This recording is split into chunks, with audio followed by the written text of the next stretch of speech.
This happened back when I was in college. Spring break had just ended, and I was driving from my parents' house back to my college dorm. The drive itself was about 3 hours. There were a few small towns on the way, but other than that, it was pretty much just endless fields. I started my drive late, around 10:30 p.m. I was still making my way out of the town my parents lived in when I saw a hitchhiker walking on the side of the road. He was a tall, skinny guy carrying a duffel bag. As I got closer, he stuck out his thumb. I honestly felt really bad for the guy, and seeing as he was walking in the same direction I was going, I rolled down my window and asked if he wanted a ride. He named a nearby town and asked if I was going in that direction. I was, so I told him yes and unlocked the door. He got in the front seat, and I realized right away that he was a lot older than I thought, like, at least in his 40s. He kept to himself for a good part of the ride, which I actually didn't mind.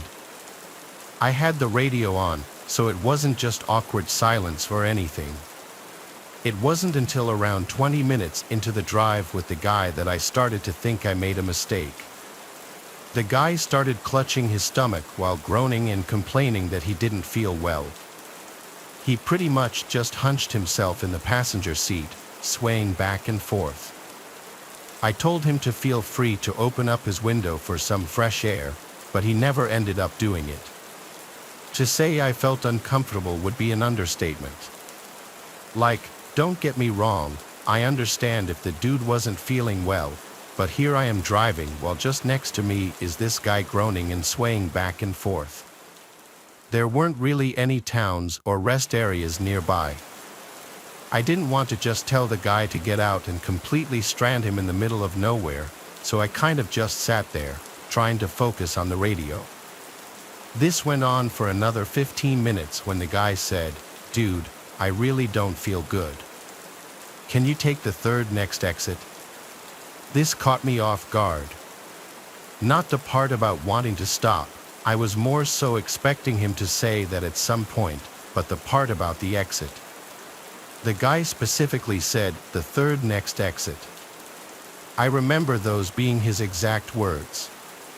In the moment, I obviously thought it was weird. If I myself were sick, I would be much quicker to want to just pull onto the side of the road or at least take the very next exit. I asked the guy if he just wanted me to pull to the side of the road real quick, but he sternly told me no. This should have been a clear red flag, but I ultimately reasoned that the specific exit he wanted me to take must have had a rest area I was unaware of, so I agreed. A few minutes later, I took the exit, but absolutely nowhere in sight was any kind of rest area. I started pulling to the side of the road when the guy said, "No, keep going. We should go down a bit further." Again, this should have been a red flag I picked up on, but I did what he said. Eventually, he told me to stop. He got out and, within seconds, disappeared into the darkness. I waited for the guy to come back for a few minutes when I saw 5 hooded figures walking towards my vehicle, only revealed by the light of my headlights. They were clearly carrying weapons and now charging towards my vehicle. I threw the car in drive and started darting in the other direction, but they actually started shooting at me. From what I recall, 5 gunshots were fired, 2 of which hit the back of my car. Even still, I was able to get out of there. I didn't stop the rest of the way back. I did call the police and report it, but I never got any follow-up. When I made it back to my dorm, I found the bullet holes in the back of my car. I think it's worth noting that one of them was only a couple of inches from my tire, which makes me think whoever was shooting was aiming for the tires, but I'll never be able to know for sure. I don't fully know the motives of that hitchhiker that night, but at least to me, it's obvious he intentionally lured me into that specific spot, which, might I remind you, was nowhere near any type of civilization. I have since never picked up another hitchhiker.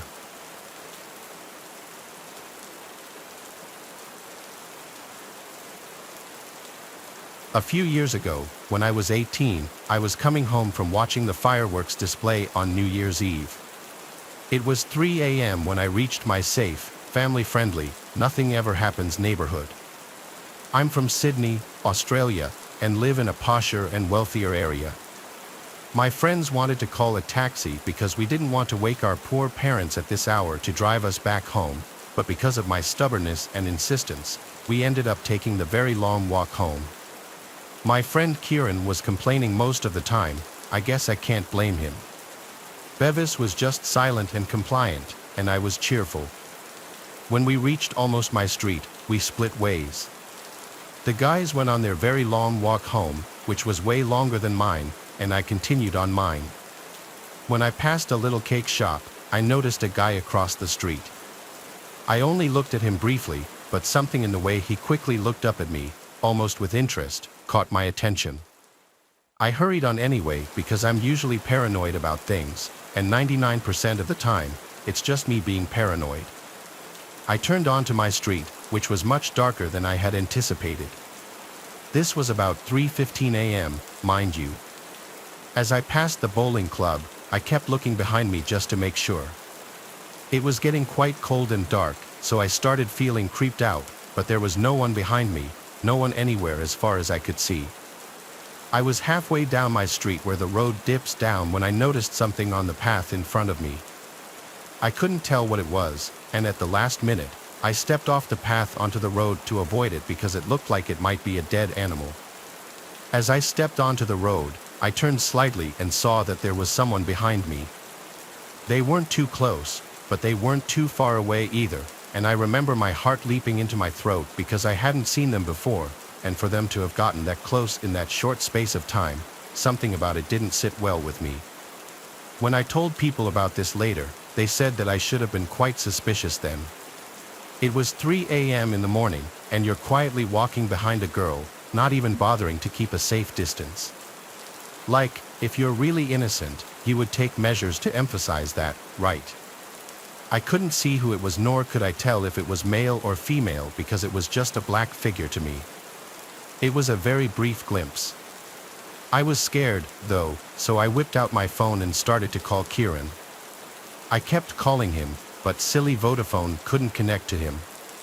So I tried to call Bevis, but he wouldn't pick up.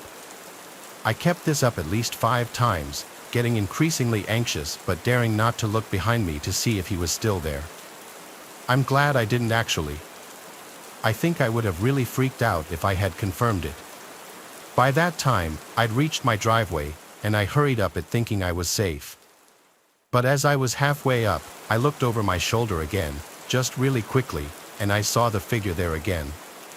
The way I explained this next bit is going to be hard because I was really confused and muddled. On one hand, it may have looked like he was merely passing my driveway, but on the other hand, I am much more certain that it looked like he was just about to step onto the driveway as if to walk up. At that precise moment that I thought that, it occurred to me that he might be my brother Hubert because no one else would bother walking up my driveway. Even if some guy was following me, it never occurred to me that he would really go to the lengths of going up my driveway as well. I thought I was completely safe because I had the advantage of having my house close by when he started following me. However, something about the build of this figure didn't seem like Hubert to me, so I hurried on anyway. My beautiful, wonderful, amazing mother had stayed up to wait for me, and I'm so glad because she opened the door for me as soon as I knocked. I hate to imagine what would have happened if I'd had to wait for a while. I went inside, but I left the second door open and the outside light on because I thought Hubert might be coming in any second now. But Mom was like, "You can turn them off. Your brother came back 2 hours ago." I did get a little bit creeped out, but I just dismissed the thought because we are so quick to always think we're safe. I closed the door, shut off the light, and went to get a drink of water, and Mom went to bed. I went to my room to grab my clothes and then went to the bathroom to take a shower. I switched off the living room lights. This is sort of funny now that I think about it. Before I took a shower, I replied back to a message from Kieran, who was asking if I was home safe yet. I demanded to know why he hadn't picked up his phone and then told him I was creeped out for a few minutes, but I was okay now. As I showered, I actually thought about that figure. I wasn't too convinced that it was following me, but my mind did teeter into wondering this or that. In any case, I remember thinking that it was okay because I was safe now. Near the end of my shower, I heard something at the window. It didn't sound like the usual creaking or bumping of an old house. The way I described it to other people was like the sound of someone resting their hands against the window to steady themselves. It sounded really unnatural. I know because it caught my attention straight away, and I immediately jumped to the possibility that there might be someone outside. I know that only a really strange sound would make me do what I did next, which was to turn off the water and crouch under the window, hiding and waiting. I waited for quite some time, too scared to move for a few minutes, but there was nothing. So I gingerly crawled out, still too scared to stand up properly, and I switched off the bathroom lights. But then it was impossible for me to dry myself and dress myself, so I turned on the heater light, which is much smaller and dimmer. As I did that, I noticed that there was a very small blue light there that certainly didn't belong there. The way I can describe it now, it was almost like a keypad of a phone lit up. I was scared, but I switched off the heater light as well and backed into the corner, my towel wrapped around me, and I waited. It seemed like a long time that I waited, too scared to unlock the door and move because I knew it would make a lot of noise. As I waited in the pitch darkness, several blue lights came on outside the window. A few became very bright, and they were moving, trying to shine through the window. Now that I think about it, it had to be a phone, but I'm not sure because there were a few lights. But that did it for me because I practically bolted for my mom. I unlocked the door and went into my parents' room, trembling like a leaf and gibbering that there was someone outside the bathroom window. I was clearly very upset, so Mom ushered me around, trying to find a safe room for me to change into. Dad apparently heard the footsteps hurrying back down the driveway, and I'm glad he did because the situation feels so surreal to me now that I'm not even sure if it really happened. Maybe I imagined it all, but this is confirmation that it wasn't just my imagination. I was so shaky, and I slid into bed and couldn't sleep until morning. Even when it was morning, I was terrified, especially when I heard Dad leave the house and go into the backyard. That was the lesson I learned. I'm never walking home again that night. I'm even a bit worried during the daytime now. We never did find out who it was. People wonder if it was the same person I passed earlier, but for some reason, I didn't think so. My brother doesn't think so either.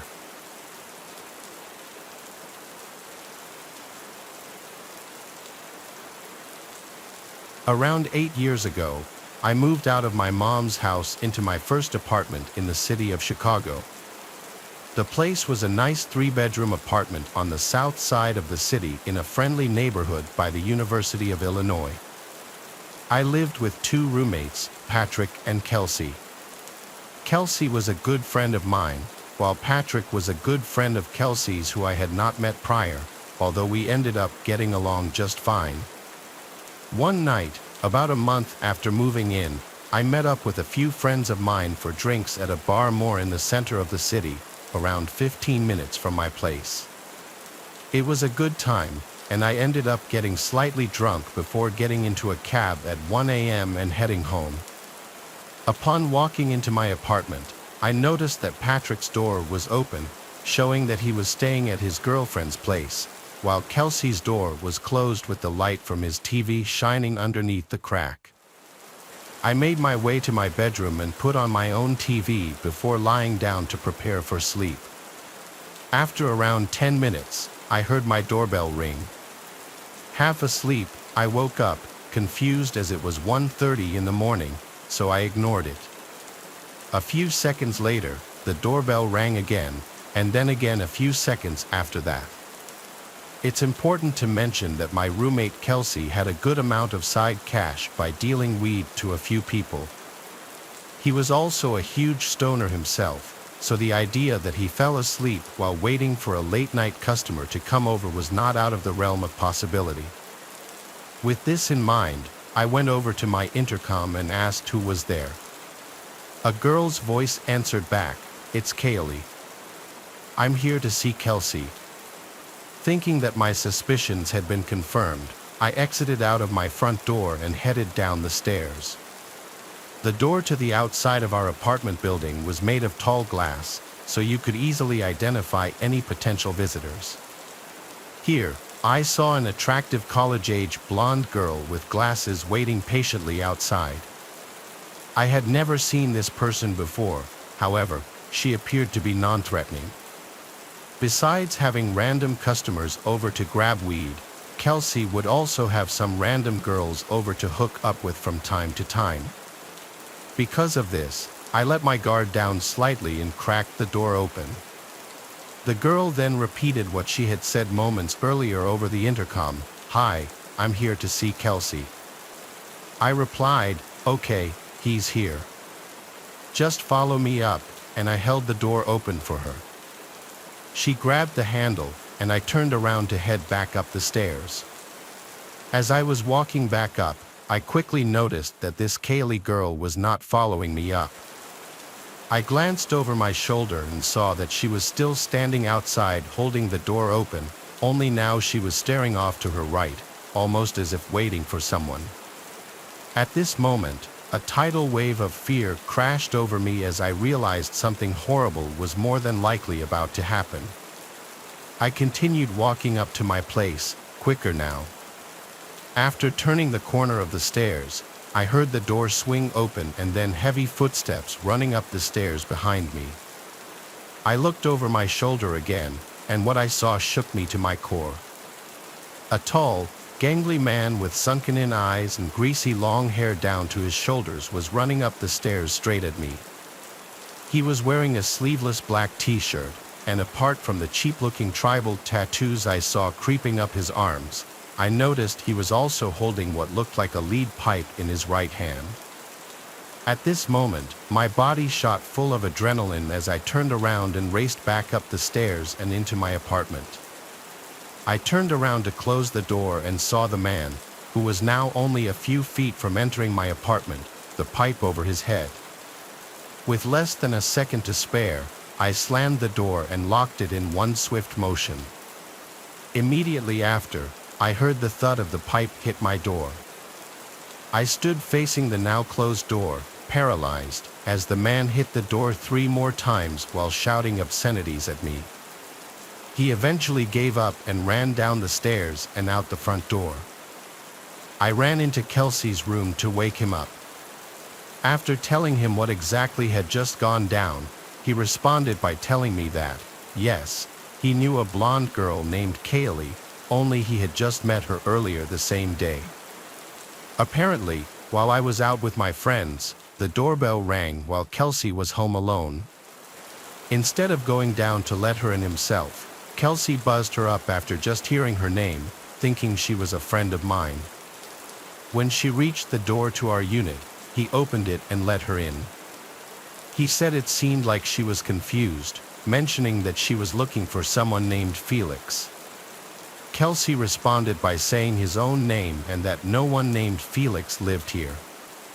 He mentioned she stayed near the entrance of the unit and kept reaching behind her to make sure the door stayed open before leaving only a few moments later.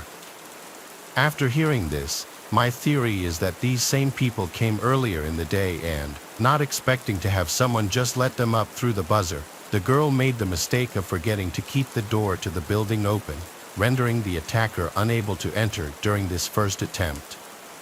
Either way, we both got extremely lucky that night. We did call the police, who arrived and asked for more information about what happened. They asked if there was anyone we knew who might want to do us harm, and we answered no, which was the truth, as this seemed to be a completely random attack. The cops left soon after, saying that there was nothing much they could do. We never saw that Kaylee girl or her scumbag partner again.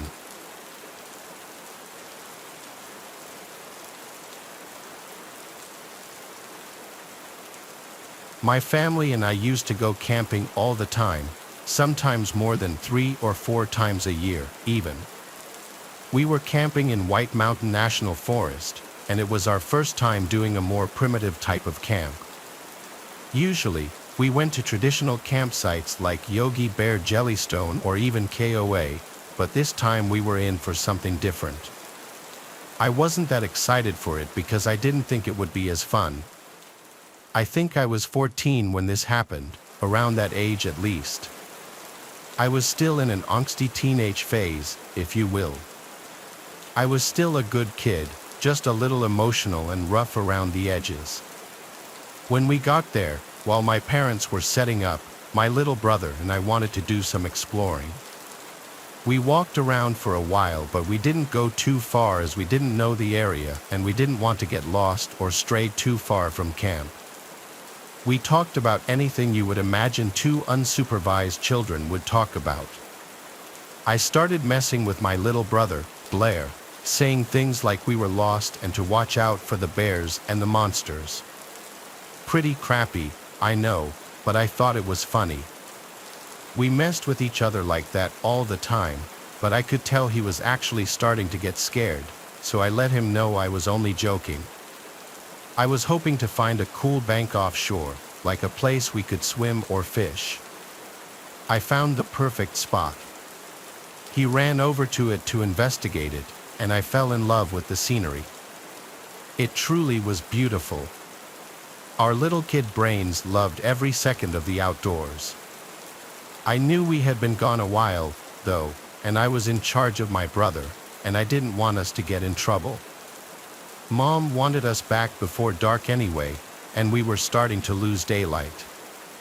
So, we walked back to camp, had dinner, and did our nightly ritual with the family, like playing board games.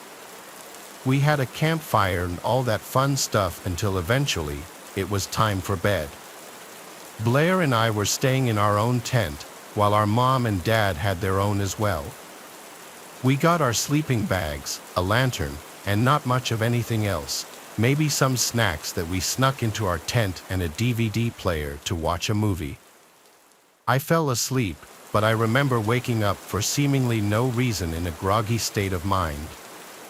I turned over towards Blair and noticed he was gone. I instantly shot up. I walked out of the tent and saw him walking towards the trail that we came from earlier. "Blair, what are you doing?" I asked. "Get back to sleep before Dad finds out what you're doing." That was when I heard a noise coming from my parents' tent. I worried that I woke them up by basically yelling. I don't know how Blair got out of the tent without me noticing in the first place, but he kept walking until eventually, he was out of my sight. I ended up finding him off the trail a ways, thanks to my lantern, and he was sitting by the lake. I grabbed him by the arm and yanked him towards camp when all of a sudden, we saw a shadow. It was a man, and there was something really wrong with him. Like, seriously. He wasn't only just being a creep by staring at us, but he was clearly deranged. He was standing in the moonlight, and I could see him semi-clearly. He had long, dark hair that looked greasy and a creepy mustache. He also had some sort of tool in his hand that looked like a hammer. The way he was just standing there, all crusty-looking and staring intensely, showed me enough. He was just sitting there, mouth breathing, and he was extremely pale. He looked like he hadn't showered in weeks.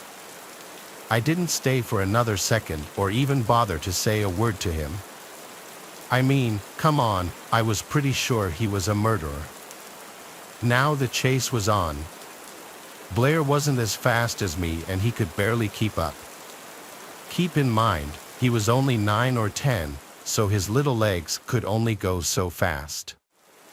I grabbed his arm and practically dragged him to make him go faster. The other problem that we had was we had to get past this man to get back to camp, so we legit had to make a detour and run in a circle around him. I don't know what we would have done if it wasn't dark or if we weren't already close to home. We were pretty sure that we lost him and eventually met up with Mom and Dad. They found us out a ways from camp. I guess we were heading in the wrong direction. We kind of got lost in the panic, I guess. You'll never guess what happened after that.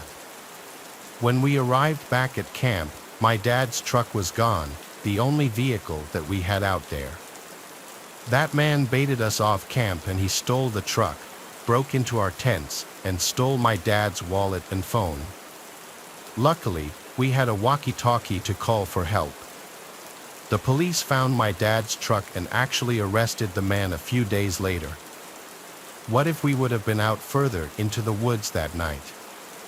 That man would have been out further into the woods that night. That man would have caught us, no doubt about it.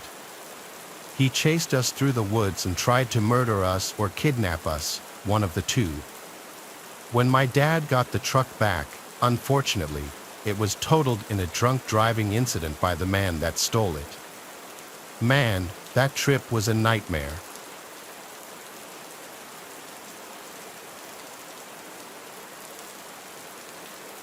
It all started on a rainy night.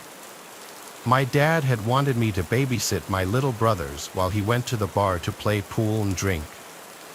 I'd gotten them to settle down for the night and I decided to go order some food and chill, playing some CS while I waited. About 30 minutes had gone by and I was wondering why the hell my food was taking so long. I finally heard a knock on my door and there was a rough-looking man who said he had my food. I tipped him and he went on his way. I closed the door and walked back to my computer, completely forgetting to lock it. If one of my protective friends hadn't said something while we were gaming, things might have gone a lot worse. Them asking to make sure I locked the door was a potential life-saving question, because in fact, I had completely forgotten to lock the door. To me, it wasn't the biggest deal at the time, but I'm glad they said something and you'll see why here in a minute. I checked on the door to make sure it was locked, and of course, it wasn't. So I locked the door real quick and went back to gaming. My computer, by the way, was in my living room, and to the right of me was my kitchen. In the kitchen, there was a giant bay window facing directly into where I was sitting and gaming.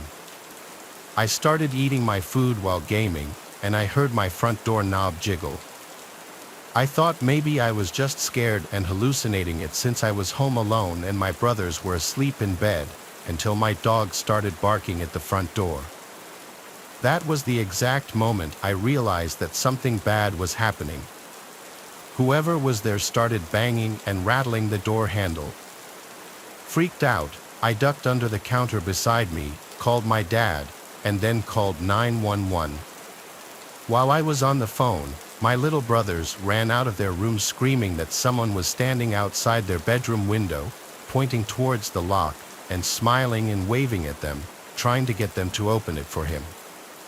I completely lost it and started crying, but I had to hide my brothers in my room, in my closet, and I told them to not come out at all. I thought he was going to try the back door next, which was a glass door that he could have easily rocked back and forth to get the lock loose or even just shattered the door completely. All it would really take to break it was an object to swing at it, like a metal bat or something. So I was freaking out. I grabbed a knife and waited for my dad and the police to show up for what felt like forever.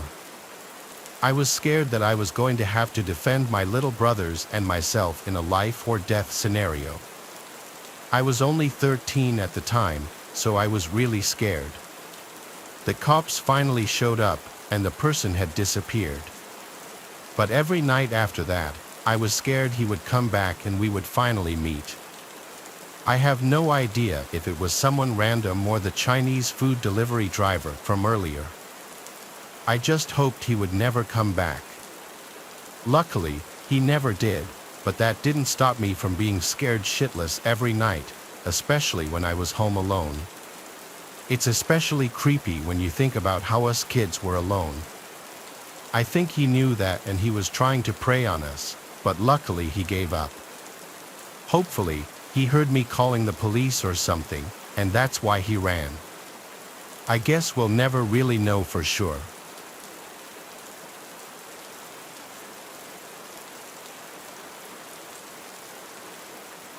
I work overnight at a warehouse a few miles out from my home. My schedule varies depending on the day, but I'm usually home between 4 and 6 in the morning. I was driving home from my exhausting shift, and all I could think about was getting in bed and passing out. I wasn't falling asleep behind the wheel, but I definitely wasn't fully awake either. I parked on the street in front of my house, walked in through the front door, then walked upstairs and fell into bed. It was one of those days where it just felt so good to be laying down. I was asleep in minutes. When I woke up, I was just as tired, if not more so. I wasn't even sure why I'd woken up in the first place. I rolled over and looked out the window, and it was still dark out, so it had to have been less than an hour since I got in bed. As I began to roll back over to sleep again, I noticed something that made me stop. My bedroom door was open. I stared at it for a good couple of seconds, just so confused by it. I never sleep with my door open. It always makes me feel uncomfortable. Coming home that day was a blur, though, so I couldn't actually remember closing the door, but it was just one of those things I knew I'd always do no matter what. I got up slowly and walked across the room. All the lights were off in the house, but I looked down the hallway outside my room as I closed the door. The second the door clicked, a sound came from the other side of the house. I don't know how to describe it, but it was like something moving for just a couple of seconds, then it stopped. My whole body froze, and I stood there for a minute listening for anything else. The silence was deafening now and only freaked me out more. I took a deep breath and opened the door again. In my head, I still didn't believe this was anything real. I was sure this was just me being scared over nothing, but I still wanted to check just to keep me from overthinking it. I walked across the hallway to the second bedroom, which was where I thought the sound had come from. The room only had a dresser and a bed in it, so there wasn't much to look around. I didn't see anything, so I started walking back until I heard a door in the hallway creaking open. I leaned over and saw a man stepping out of the closet between me and my bedroom. He was looking at me, and in that moment that we made eye contact, I recognized him. I quickly closed and locked the door to the room I was in, and I heard him run down the stairs and out of the house. Of course, I called 911 as soon as I was safe to go back to my room. The police said there were no signs of forced entry, so they said I must have left the front door unlocked. Again, I know I was tired, but that's just something I always do unconsciously, so I don't know if I can believe it. What scares me is that I know I had seen that man from somewhere before, but I have no idea where or when. It could have just been at the grocery store or walking through the city, but it all seems too coincidental. Also, I don't know how long he was inside my house for, but nothing was taken. I know he was likely the one to open my bedroom door while I was sleeping, though, which makes me really uneasy to even think about. He could have done anything or taken anything, but he didn't. Maybe when he opened my bedroom door, he recognized me too and decided not to do what he planned once he saw it was my house.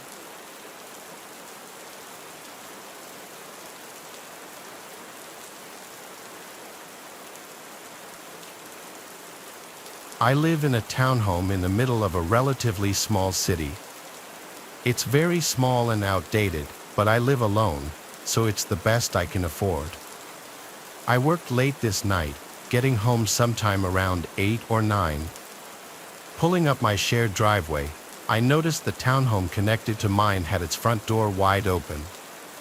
All the lights in the house were off, though, which made me think they must have accidentally left it open and then gone to sleep. I made fun of them in my head and went inside my house, not thinking much else about it. I got out some frosted flakes and ate while watching Netflix, then forced myself to go to bed because I had to be up early for my morning shift tomorrow. Going to my bedroom, which happened to have a connecting wall to my neighbor's, I heard a few thumps come from inside their place. My neighbors usually don't make any noise, so hearing anything from them was a rare occurrence. I just hoped they wouldn't keep me up and turned off the lights and hopped in bed. I laid there with my eyes closed for several minutes, trying to drift into sleep when the most terrifying sound instantly shook me up, my front door being smashed in. It was a single violent hit. I jumped out of bed and ran into the hallway. There was wood debris all over the floor, and the front door was wide open. But whoever did it must have been moving quickly because they weren't there. I heard some footsteps running through the living room, and at this point, I could tell there was more than one person. I tried to run back to my bedroom, but a man screamed at me to stop. I turned to face two large men, both wearing masks and hoodies. One was holding a baseball bat, and the other held some sort of metal ramming tool, which must have been used to bust open the door. This next part was chaotic as they yelled commands at me and forced me to the ground. I didn't even try to fight back because I knew it would only put me in more danger. One of them held me down aggressively, pressing my head on the floor, while the other went around the house and shoved stuff in his backpack. I was panicking, breathing heavily, and trying to convince them to get off me and just let me stay out of their way. I probably should have just shut up and stayed quiet, but it was hard to think straight. Somewhere around 2 to 3 minutes in, the man that was grabbing stuff came running back to the hallway, yelling at me and the other guy about something outside. The man got off me and ran over to the window. Then they both came running back and pushed me down as I was trying to get up. They looked full of rage as they started attacking and threatening me before trying to run out the back door, but they were too late. For cops had surrounded the house, and seconds later, they forced the men to give up. As it turns out, the men broke into my neighbor's townhome too. They weren't home at the time, but when they pulled in, they immediately called the cops, which was how they were able to help me. The two men turned out to be just regular guys trying to make some quick money. Aside from the smashed front door and a few bruises, I was all right. I still think it was stupid of them to attack me instead of just making a run for it at the end, but I'm sure either way they were screwed. It was by far the most terrifying thing I'd ever been through, but I'm extremely lucky to have had it end up the way it did, with them in prison.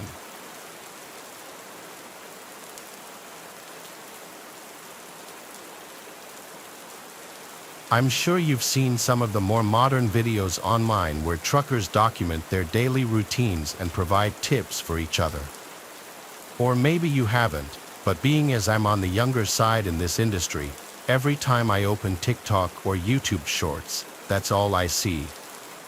I won't get into it, but I had to drop out of a pretty prestigious university for some personal reasons, and people always tell me I could have been more than a trucker. It's honestly not a bad gig though. I've been making deliveries for north of 2 years. Obviously, the only strenuous part of the job is the long hours. You can never truly gauge how the isolation will affect you without experiencing it firsthand. My only advice would be to make peace with whatever demons might be lurking in your subconscious, because they'll definitely eat at your brain in the lonely hours. That's what happened to me anyway. This happened to me 3 months after getting employed by my first company. I was basically as new in this trade as one could get. I was driving from southern New Jersey to Lafayette, Indiana, a 12-hour drive. 12 hours driving might not seem that crazy, but factor in the fact that I had just completed an 8-hour trip, and that should put things into perspective. I wanted to get deliveries done as quickly as possible, so I opted to drive through the night. I did to Lafayette just before 3 a.m. Things were going smoothly.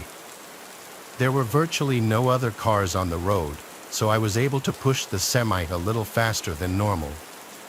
About halfway through the drive, I remember reaching down at the center console to chug a Red Bull, but there weren't any.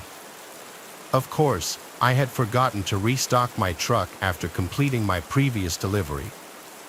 After slapping my dashboard a few times, I groaned in frustration, knowing I'd have to stop somewhere. There was nothing I hated more than having to make stops during my drives. I might be unique in this, but I always get exponentially more tired when my vehicle is immobile, even if I'm only stopped for like 20 seconds. After glancing up at the navigation, I figured I had no choice, either fall asleep on the road or stop and get an energy drink.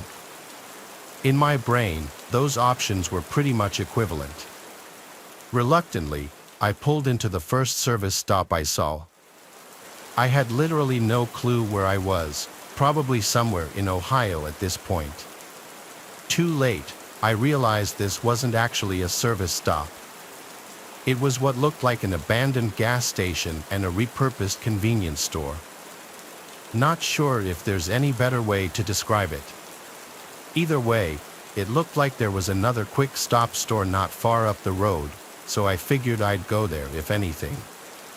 I parked the semi. I made my way over to the first convenience store. To be completely honest, I was expecting one of two things to happen: either the place would be open, or the door would be locked. You can imagine my surprise then when the door swung open into a pitch-black store. I looked around, hoping maybe I'd get lucky and there would be a drink or snack left behind. Just before I was about to turn around, my eyes adjusted to the darkness, and I picked up on a faint glow emanating from the corner of the room. I made my way over to it, and the glow turned out to be coming from a back room of some sort. Curiosity got the better of me, and I opened the door slowly. To my pleasant surprise, there was a plugged-in refrigerator against the wall. Eagerly, I opened the door but found nothing. Literally nothing. The shelves had been removed, the whole appliance had been gutted. As I was shutting the door, I was 90% certain I heard a clatter from the main room, like something hitting the floor. I froze for a good 10 seconds. Had I imagined it? There was no way. Quietly, I walked back into the main room and looked around. Nothing.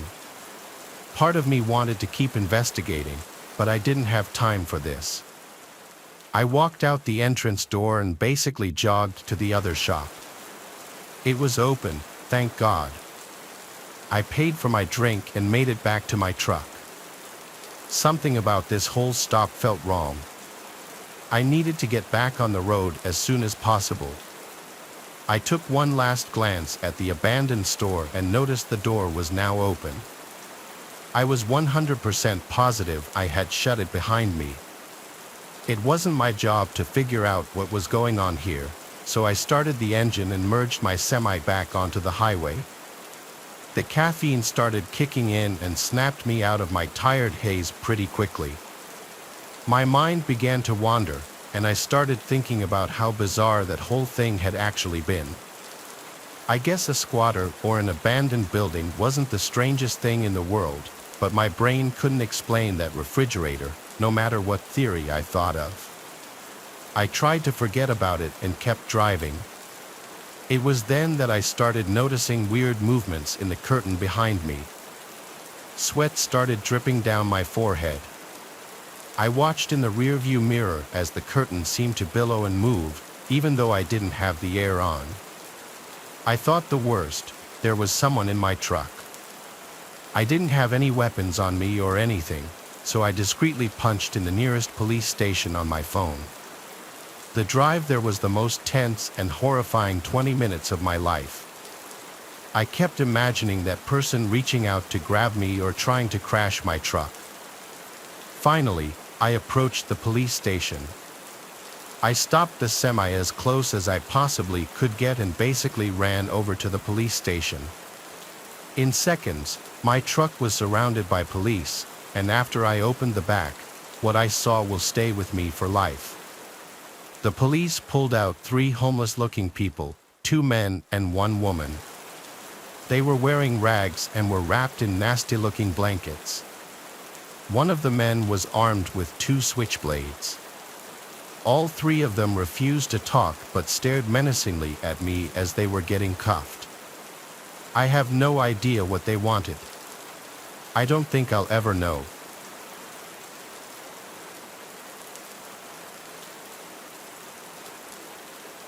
My name is Arthur. I've been a trucker for various companies for the better part of 15 years now. Things have become pretty routine at this point.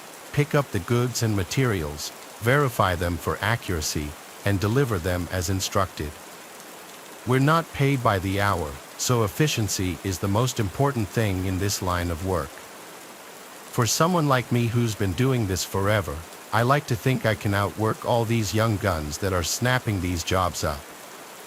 This isn't always great, though. Usually, I push myself to the absolute limit when it comes to functioning on barely any sleep. 4 years ago, I was working for a warehouse based in North Dakota. For anyone who doesn't know, North Dakota is one of the flattest states, which makes trucking a little easier. This also meant that skipping out on a few hours of sleep could mean the difference between employment and getting the sack. It was a chilly Tuesday morning in May. The beginning of the week meant that more loads needed to be shipped, which meant more work for me. I wanted to knock it all out in one shot, so I traced my route into Montana accordingly, planning on not stopping even once to sleep. I hit the road a few hours after lunch, expecting to reach my destination very early the next morning.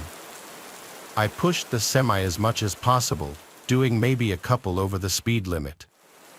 It was getting late, and I remember rubbing the crust from my eyelids as the clock ticked past midnight. I was having trouble keeping my eyes open, but I only had about an hour left in this drive, so I gritted my teeth and kept going. My buddy Tristan, who was also a trucker, introduced me to smelling salts when I first started out. If you don't know, smelling salts are basically some kind of crystals in a little bottle. One sniff and you're wide awake. You had to be careful, though. Too many back-to-back uses could be dangerous, or at least that's what Tristan told me. They burn your nose a little bit, but whenever I needed a boost, I'd reach for the smelling salts first. This was one of those times. I took a big whiff and shot my head back, my reflexes taking over. I felt the adrenaline course through my body and hoped the feeling would last the rest of the drive. A half hour shot by, and I was really struggling. I felt myself start to doze off, and the blare of my truck drifting into the shoulder jolted me awake. This was getting dangerous, I thought. I had to pull off. I was all alone on the highway, but there was nowhere to pull off. There were just woods on either side of me. I slowed the truck down, searching desperately for somewhere to pull over. At this low speed, my headlights pierced through the darkness, and I was able to see a lot more. As I looked around, I saw something that confused me. There was a purple dress lying in the middle of the road. What the hell, I thought, rubbing my eyes. Was I hallucinating?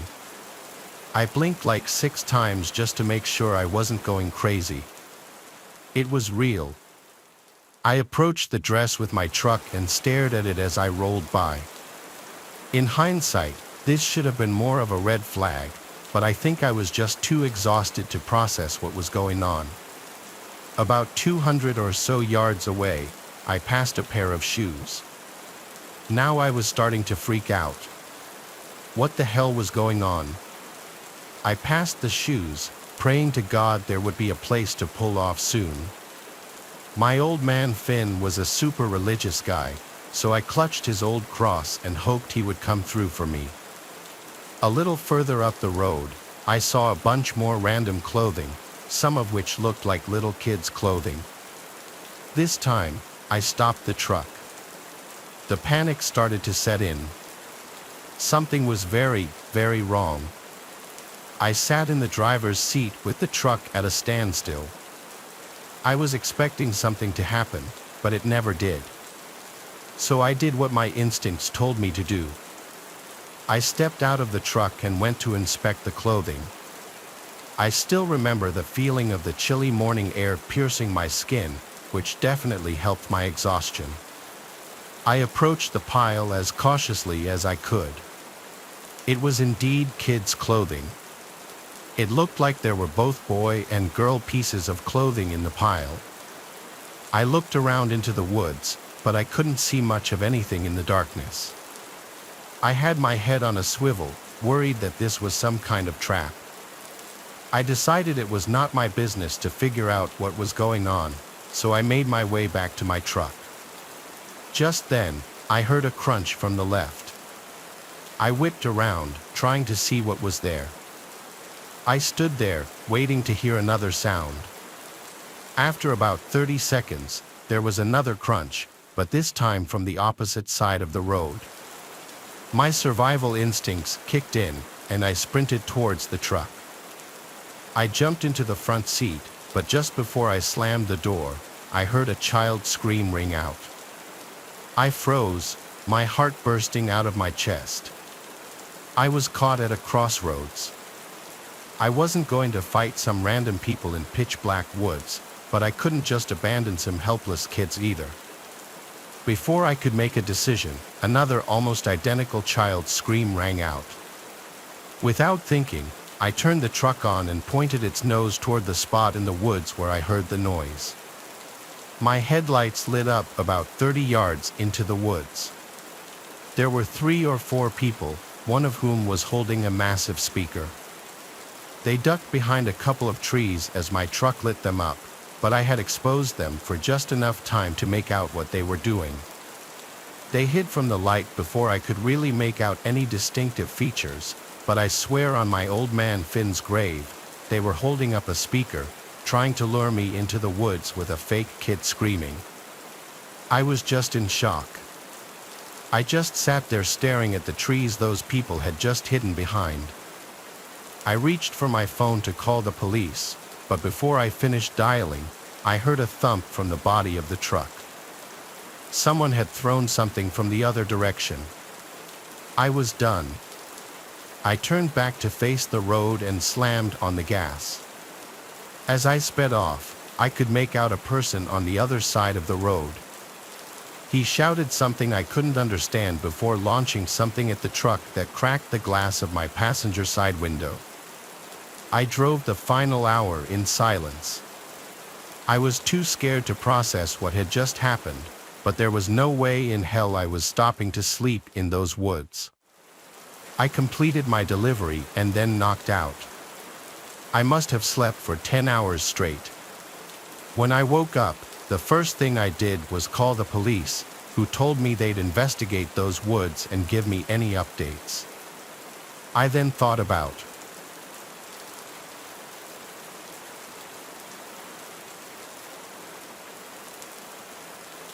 7 years ago, on my way home from my parents' house, I experienced something truly terrifying. I was 22, young, naive, and well, dumb. I had just moved into my first apartment, becoming the first in my family to leave our sleepy old train town. I visited home every Sunday to see my family, do laundry, and enjoy Sunday dinner. I lived about 45 minutes up the highway, so I generally headed home by 6 p.m. On this particular night, there was a relentless summer thunderstorm that had been pouring down rain all day. Just as I was packing up to leave after dinner, my cousins dropped in, so I ended up sticking around for a few more hours to visit. I left my mom's around 10 p.m. in the pouring rain. This was the first time after moving out that I encountered something that truly scared me. I never told anyone about this, possibly out of pride. Everyone always gave me trouble about living alone as a single female in a new area. Anyway, here it goes. I left my parents' house around 10 p.m. in the pouring rain. I'm driving down the service road that leads out of town and eventually turns into the on-ramp to the highway. As you leave town, the service road turns into one lane right in front of a quarry train loading station. I'm not really clear on what that place is, but it always gave me the creeps. If you're unfortunate enough to pass through when a train is crossing the road to load, you'll be stuck there for a while. Once the road passes the tracks, it turns back into 2 lanes and goes up a steep hill. As I'm approaching the quarry, I can make out the orange lights on a red cab 18-wheeler sitting in the quarry parking lot. Mind you, it's pouring rain, visibility is low, so I can't make out the trucker until I'm pretty close to him. As soon as I can see it's a trucker, he pulls out into the road. I had to slam on my brakes to avoid hitting the trailer on the back of the truck. I skid around on the road until I regained control of the car. Now I'm stuck behind this dummy who just pulled out without paying attention. I keep my distance because I'm flustered. For the record, my headlights were on, so if he had been paying attention, he should have seen me. Honestly, with the heavy rain and low visibility, who knows? So, I'm behind this guy as we cross the tracks and begin to climb the steep hill. Despite it turning into 2 lanes on the hill, he's driving right up the middle of the 2 lanes. Figuring he didn't realize it was 2 lanes, I just putter along behind him, keeping my distance. As soon as he reaches the peak of the hill and the road levels out, he moves over to the right lane. Yes, finally. So, I move over and begin to pass him. As soon as I get past the front of the truck, he swerves behind me quite abruptly and begins flashing his high beams at me. Usually, when someone flashes their lights behind you in our area, it means turn on your lights, but mine were already on. I checked as soon as he started flashing at me. Weirded out, I put my blinker on and safely changed lanes to get out of his way. He follows my lane change and begins laying on his horn. The honking startled me, and I began to get a lot more flustered. What the hell did this guy want? I moved out of his way and my headlights were on. Why didn't I just speed up and zip away, you may be asking. Well, I grew up in this area. It had been raining heavily all day, and I knew that the service road floods a little in heavy rain, both on the shoulders and in random spots in the middle of the lanes. It's a small Midwestern town, our roads are shitty. I had already skidded and nearly wrecked once, and I wasn't about to floor it on this bumpy, flooded service road and risk wrecking again. There is nothing between that quarry and the highway, just about 4 or 5 miles of wooded area. If I wrecked, it would have been just him and me. This went on for the next 4 or 5 miles to the highway. He began tailgating me in addition to the high beams and honking. Once the tailgating began, I was in tears. I didn't know what this guy wanted from me. I was just trying to stay out of his way and get home safely. That's all I wanted. I changed lanes 2 more times, making 3 total. He followed me from lane to lane. As we approached the highway, I floored it. He couldn't accelerate quickly enough to keep up, and I lost him finally. As soon as I realized I'd lost him and was safe on the highway, I just lost it. I was a hysterical wreck. There is only one exit after getting on the highway to stop in the small town the highway runs through. After that, it's all wooded for a good 30 minutes. Here's a more structured and coherent version of your text with appropriate pauses. I thought about getting off at that exit to calm down and pull myself together, but I just wanted to go home, so I sped right past it. I should have stopped. Once the city was no longer visible in my rearview mirror, I felt much calmer. I managed to scramble my cell out of my purse and put it in my lap just in case.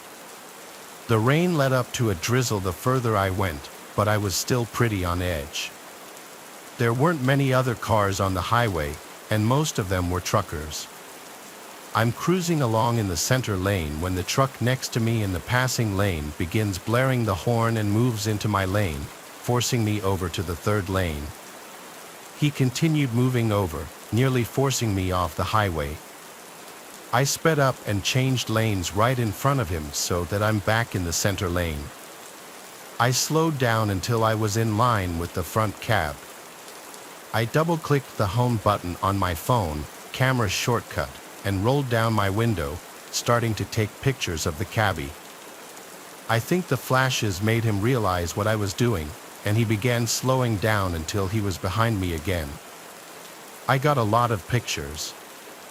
I sped up and lost sight of him behind me. I was satisfied I managed to get pictures, but I was so angry at this point. I pulled over onto the shoulder of the highway and waited for him. I just wanted to get behind him so I could get a picture of the license plate and report this. Sadly, he was on to me for sure. I noticed headlights behind me a long way back, but behind me nonetheless, on the shoulder of the highway. I waited, keeping an eye on the truckers passing me by, just to be sure I didn't miss him. I noticed a shadow pass through the headlights of the truck, which spooked me quite a bit. Did he get out of the cab? I didn't stick around to find out.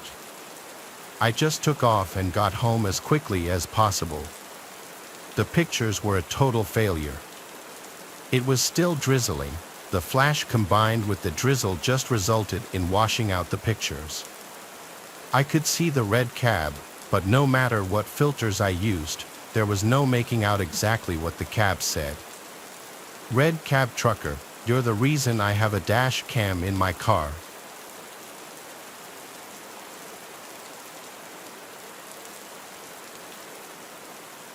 We were hitchhiking through Europe, my then boyfriend and I, and on our way back home, a truck driver picked us up.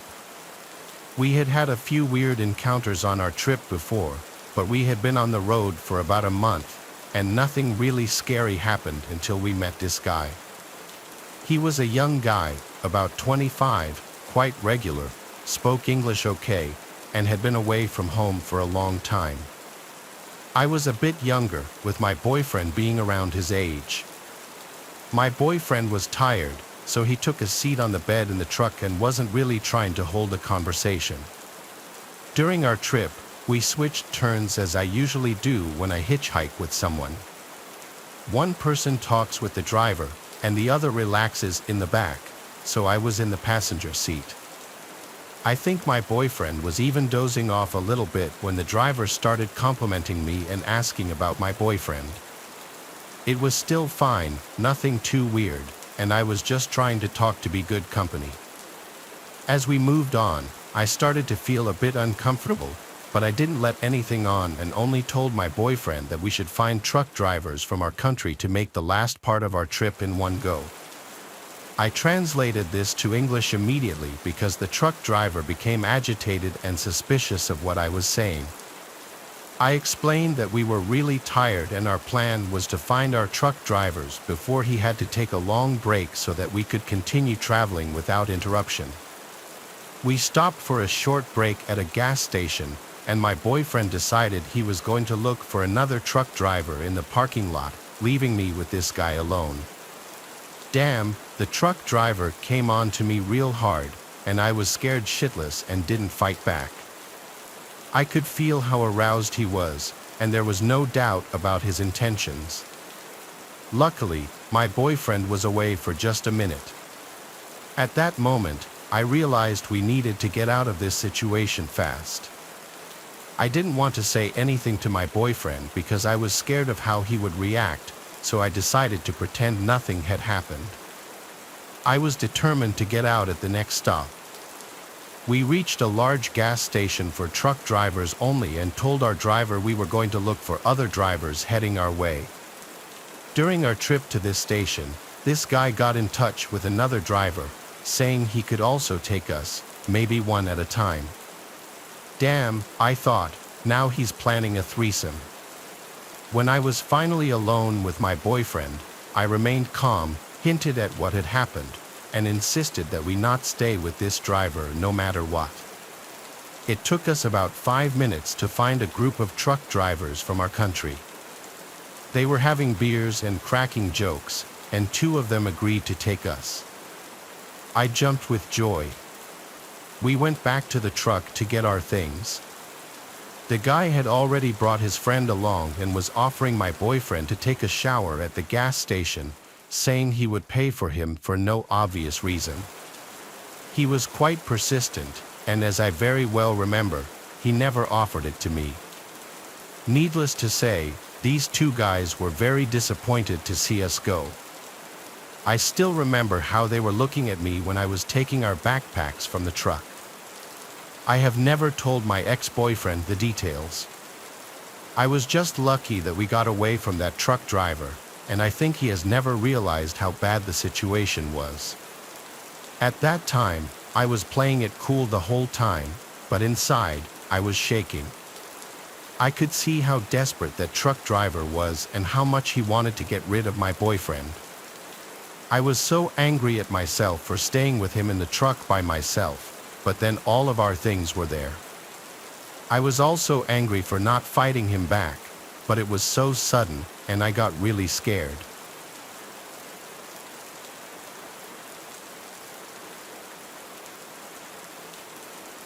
Since this incident, I've always been leery of truck drivers. Back in 2013, I had just started an education, and after the first school period, I had to find an internship to progress. At the time, it proved almost impossible to get one, so while I was looking, I decided to take another job just to ensure we had food on the table. After searching for a while, I found out a friend of my fiance's family had his own handicap bus company, a kind of taxi service for wheelchair users or otherwise disabled people, and he needed someone to cover the night shift since it was a bus that had to be on call at least 22 hours a day. Seeing that I'm quite the owl, I immediately told him that I'd be happy to take the job, and after I got the needed license, I was hired. The job was pretty basic: pick up and drop them off where they needed to go, and sometimes use a machine to get wheelchairs up or down some stairs. When there were no trips, I drove to a designated area and did whatever while waiting. I quickly found a truck stop in the area where I could park and catch some Z's. There was a gas station where I could buy coffee in the early hours of the shift. On the other side of the gas station's parking lot, on the opposite side of the truck stop, there was a rundown restaurant with a motel connected to it.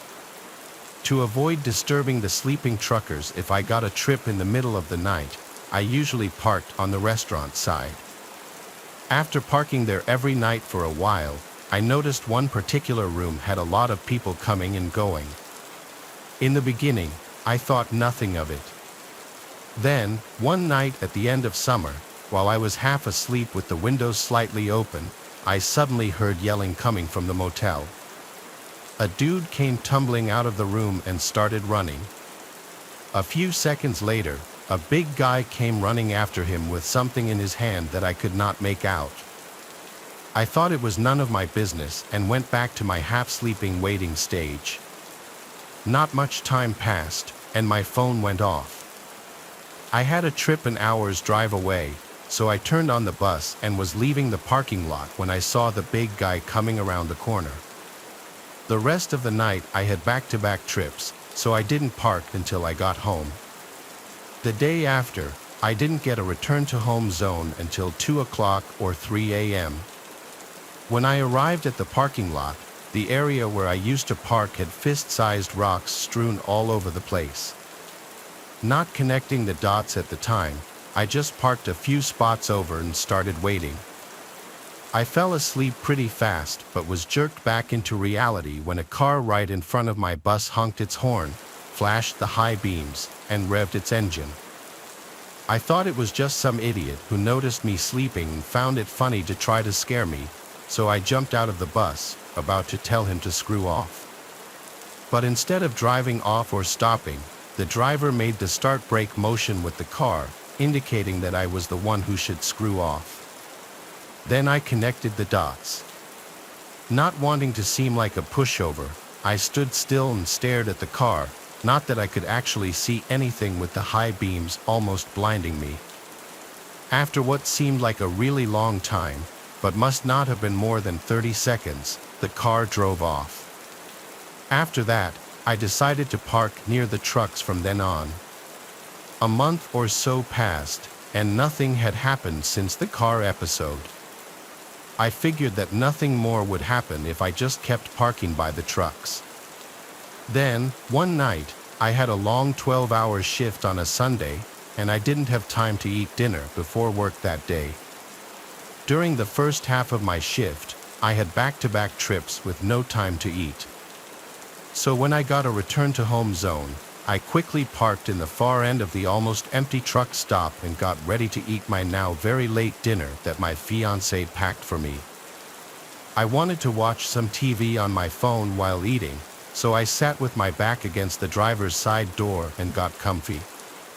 While turning my back to the door, I accidentally hit the door lock with my elbow, but that was my luck. As I was sitting there scrolling Netflix on my phone, I suddenly felt the bus rock and heard the clack of the door handle behind me smack back into position.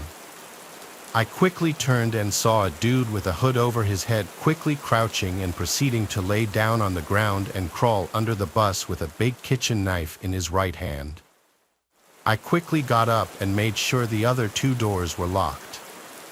Then I looked in all directions to see if I could spot him. He was still under the bus, and I was sure as hell not jumping out this time since the knife made his intentions pretty clear. I turned on the engine, turned on the spots on the back of the bus, and looked around to see if it had scared him off. Lucky for me, it did. I saw him run off into a bushy, woody area at the end of the truck stop. I never parked at that truck stop again after that night, and I made sure all doors were locked every time I was parked.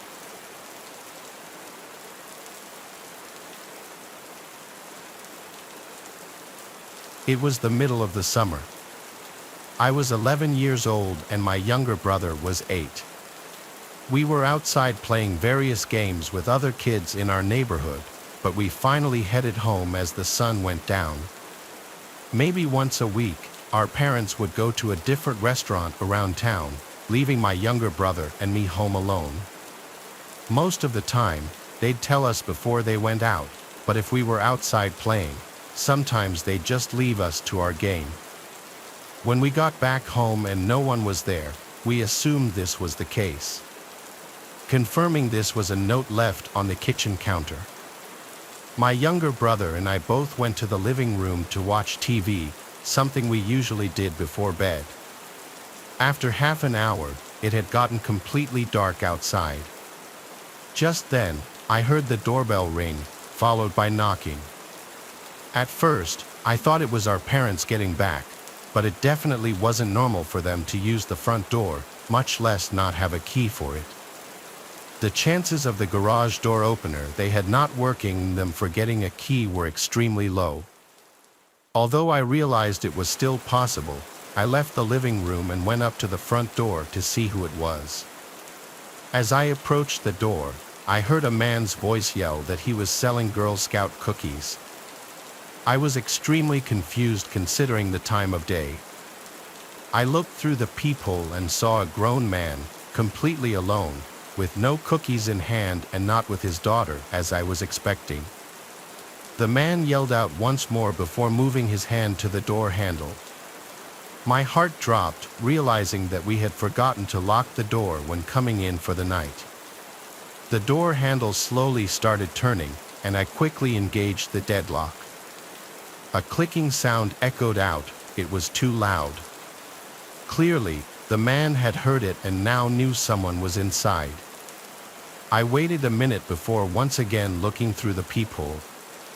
The man was now looking through our living room window directly at my younger brother, who was completely unaware of what was going on. From where he now stood, I could make out a gun holstered on the left side of his waist. I ran back to the living room and closed the blinds. I told my brother we should get some ice cream downstairs in the basement. I needed to get him away from any windows, but I knew that if he knew what was going on, he would freak out. He agreed, and we went downstairs. I silently locked the basement door behind us. We ate our ice cream, and eventually, I could hear the hum of the garage door opening from upstairs, signifying that my parents were back home. Later, when my brother wasn't around, I told them what had happened. They were horrified and understandably called the police. The police inspected the place, and one of the first things they noticed was how the front door's lock had clearly been tampered with, basically confirming the man had ill intent and was trying to break in. What he planned to do when he got inside, though, I can't say for sure, and neither can the police. The man was never identified. To this day, my younger brother doesn't even know this whole event took place.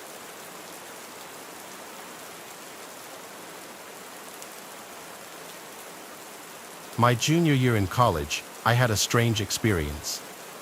First, a few background details. My dorm room was attached to my roommate's, so I had to go out through hers to get to the bathroom or the hallway.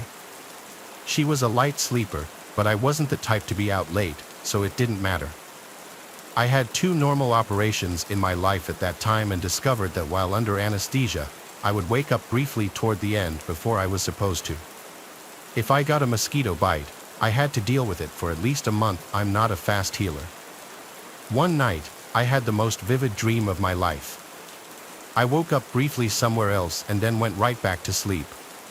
In this dream, I looked left, I looked right, and then I passed back out, just like if I was in surgery. I was on a hospital gurney, slightly inclined, facing the wall. There was ambient noise behind me, and the echo suggested it was a very large room. There was nothing sinister about the noises. On either side of me was a row of empty hospital gurneys. At my feet, just to my right, 2 people were having a conversation sitting on a bench against the wall. One was a person in a dark suit, the other, I don't know what it was. It was small, and I saw its hands, which appeared to have darker, grayish skin. They were speaking together, so animated and excited, like 2 old friends who hadn't seen each other in years, and they didn't notice me wake up. I didn't recognize the dialogue. Though I don't speak German, Mandarin, Russian, etc., I can recognize them when I hear them.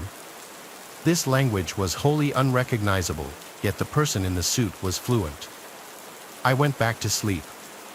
In the morning, I said to myself that that was a messed up dream and went to the shower. As I passed my roommate, who was still in bed, she asked, "Where did you go last night?" I thought that was odd. After my shower, I started to put my makeup on and noticed something on my face. I leaned closer and could not believe what I saw, 2 perfectly parallel lines, impossibly thin and impossibly perfect. There was some clear hard gel on the top, and that's what I felt. There was no blood. My own hair was thicker than the width of the cuts, yet I could see down into my skin a little. This was 1996. I had never seen anything like this. These days, I would say it was a laser cut topped with liquid Band-Aid, but neither of those things seemed prevalent in those days. I said, "Okay, there's an explanation. I slept on a staple or a paper clip. I do homework in my bed all the time. I went and scoured my pillow for anything sharp and found nothing. So, I got my sewing needle, a staple from some homework, and a paper clip. I dunked them in hydrogen peroxide and made cuts on my face similar to what was there. Immediately, blood welled up, and the skin was jagged from all 3 objects, and the width of all cuts was thicker than the laser cuts. I determined that nothing in my room could have made the cuts. I didn't have an X-Acto knife, but I knew the blood would well up the same way if I did. I skipped my first class as I tried to figure out what to do. I kept obsessively feeling my face all day, in awe of the perfection of what was there and how it could have come to be. There were only 2 people on campus rich enough to have a digital camera, which meant I would have to borrow a friend's 35mm because I didn't have my own. That meant I would have to explain myself to my friend and possibly the photo shop when the pictures came back. Who would I even give the photos to? Who would I even contact, and what would I tell them?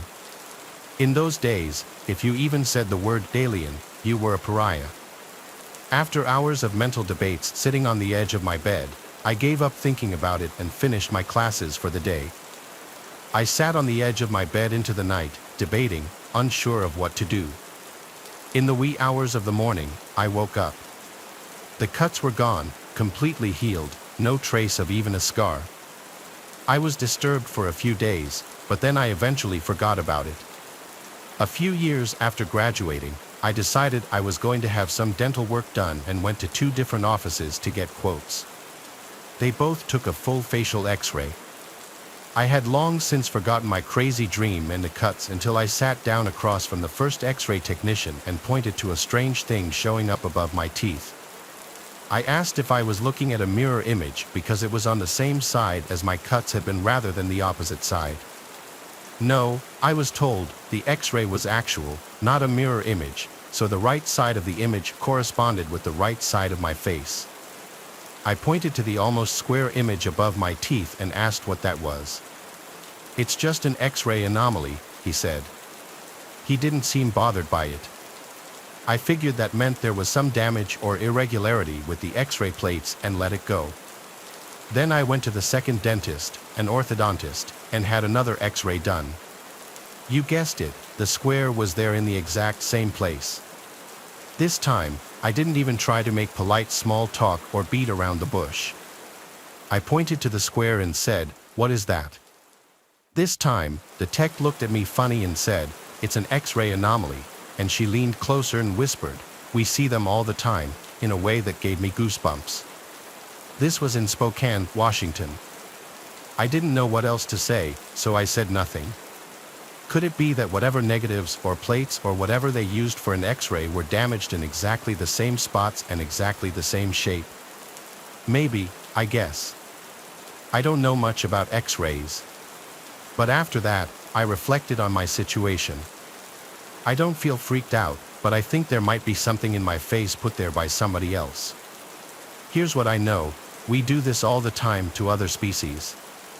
We chase them in helicopters, shoot at them with tranquilizer darts, take rectal temperatures, take blood samples, stamp radio tags in their ears with no regard to if it hurts or the trauma of the event, or if their furry buddies will ostracize them later because they have something funky on their ear.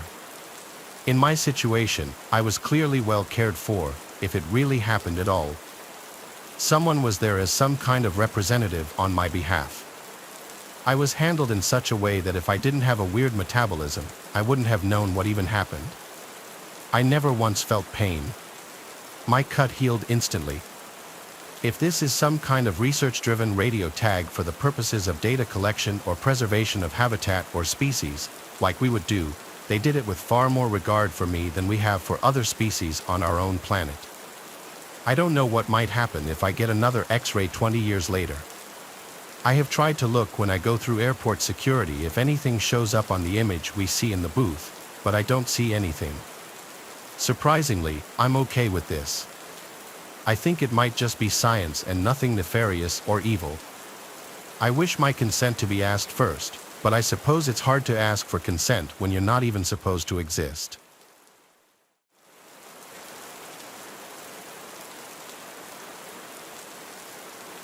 This is the story of my freshman year in college. I went to a smaller university.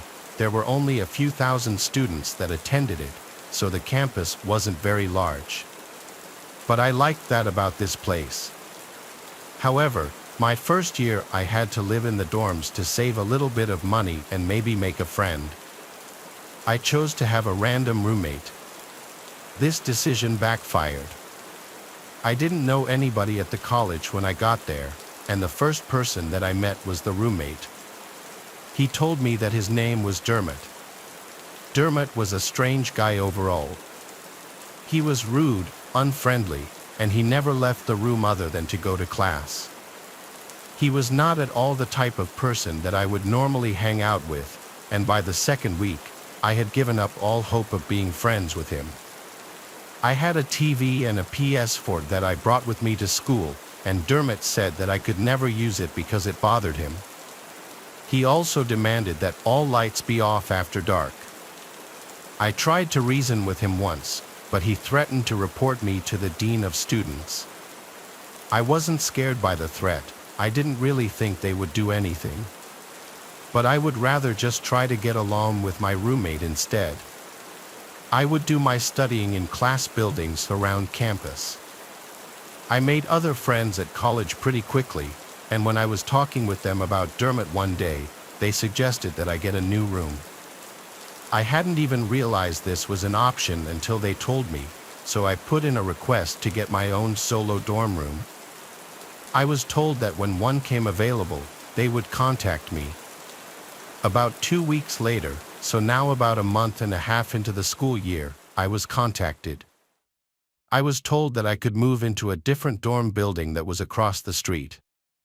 This building was a little bit newer and nicer. It had a room that was available, and I accepted it. I decided not to even tell Dermot.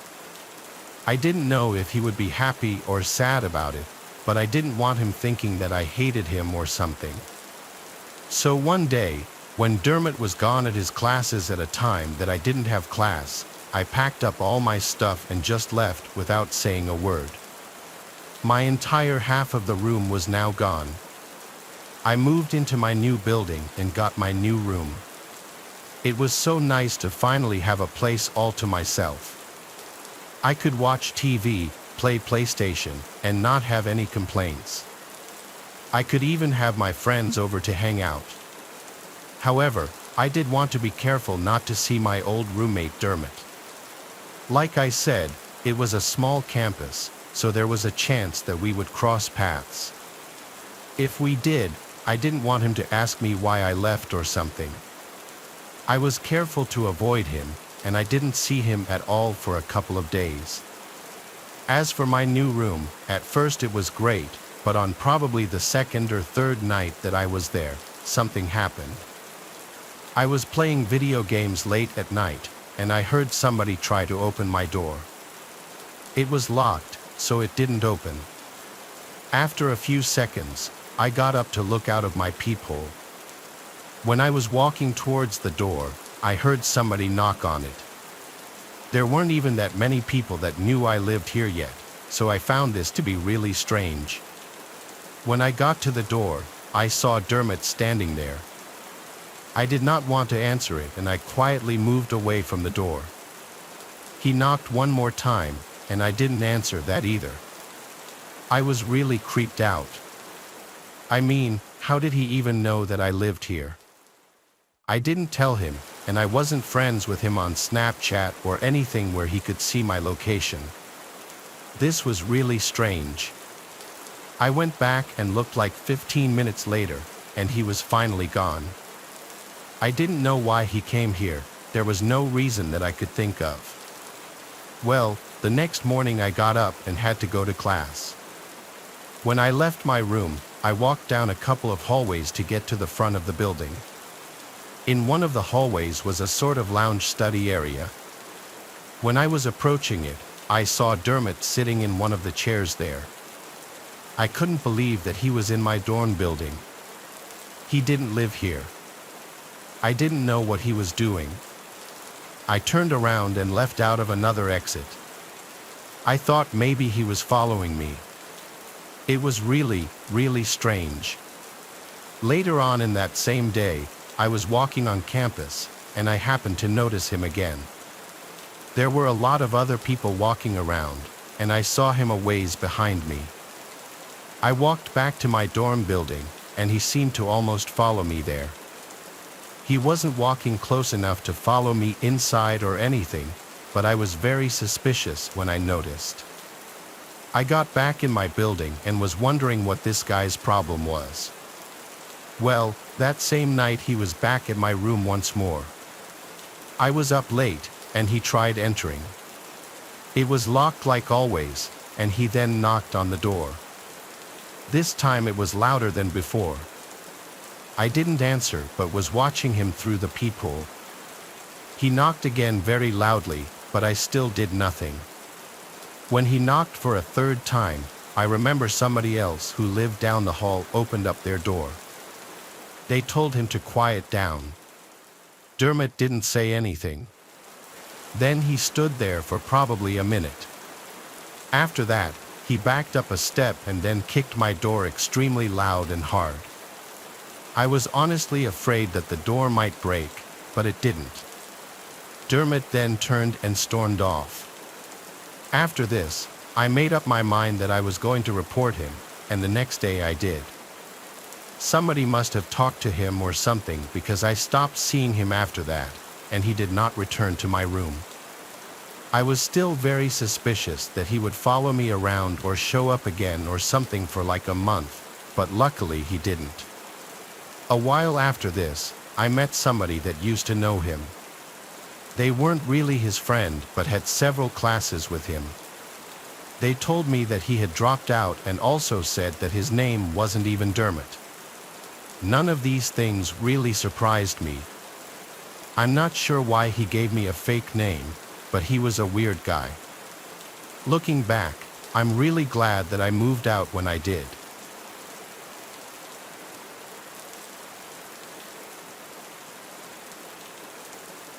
I was about 13 to 14 years old at the time, and it was around the 4th of July. Every year around this time, the town I grew up in would have a 4th of July fair in the center of town. It was always a great place to get together with friends without parents, which at that age is a treat. So a few of my friends and I were walking around the fair just hanging out. It was super hot that day, the middle of summer and all, and we were all in tank tops and shorts, mind you. We were still prepubescent at this point. We all blossomed a bit later.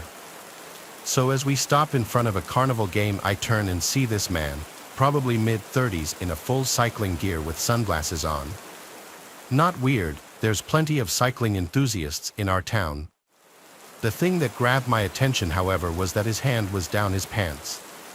Me being a naive 13-year-old girl at the time, I laughed and just thought he was adjusting his tight biker shorts or something. As we walked away, I whispered to my friends to check out the guy fixing his shorts, and they looked and also found it funny. We carried on with our day and forgot about the man.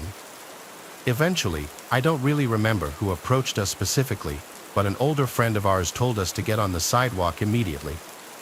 When we complied, she told us that the man in the biking gear had been following us around the fair. We were kind of behind a lot of the carts, so we weren't in the main part of the fair where everyone could see, and continued to have his hand down his pants, masturbating as he was following us. Someone obviously called the police and arrested the guy. I heard later that they searched his car and found porn inside and a few other suspicious items, but I never heard any more about him or who he was. My friends and I never really mentioned it after that as well. I don't think we fully grasped the situation at the time and just kind of blocked it out. I mean, still to this day, almost 10 years later, it makes me squirm when I think about it. Let's not meet again ever, creepy cyclist.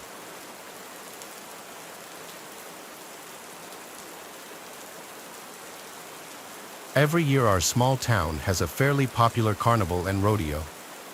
It's pretty much the only thing anyone around here looks forward to, or lows, considering how many drunk tourists seem to find their way here and make fools of themselves dressing like cowboys. One night during the carnival 2 years ago, my mom decided to take my brother, myself, and 2 of my friends for the night to have some fun.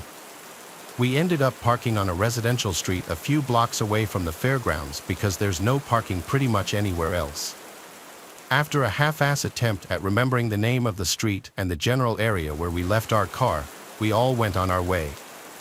Well, later that night, we couldn't remember for the life of us exactly where the car was. We searched street after street for 30 minutes with no luck. Finally, my mom, after seeing how tired we all were, told us to sit on the curb and wait while she went and looked. We were all well aware of stranger danger and were in a nice neighborhood, plus the community rarely has problems with violence of any sort, so we 3 15-year-old girls and 1 12-year-old boy thought there was nothing to worry about. 5 minutes after my mom disappeared, we hear the grass crunching on the lawn behind us, and all of us whip around to see who was now standing there. An older, lanky man with a hunchback and the coldest expression I'd ever seen was staring at us. Because his back was hunched, he stood there kind of crookedly. He didn't move or blink as he glared at us. "Why are you sitting on my curb?" he snapped, still not moving. It was unnerving how still he was. We immediately felt guilty, thinking this was just some scared or confused old man wondering why some teenagers were sitting outside of his house.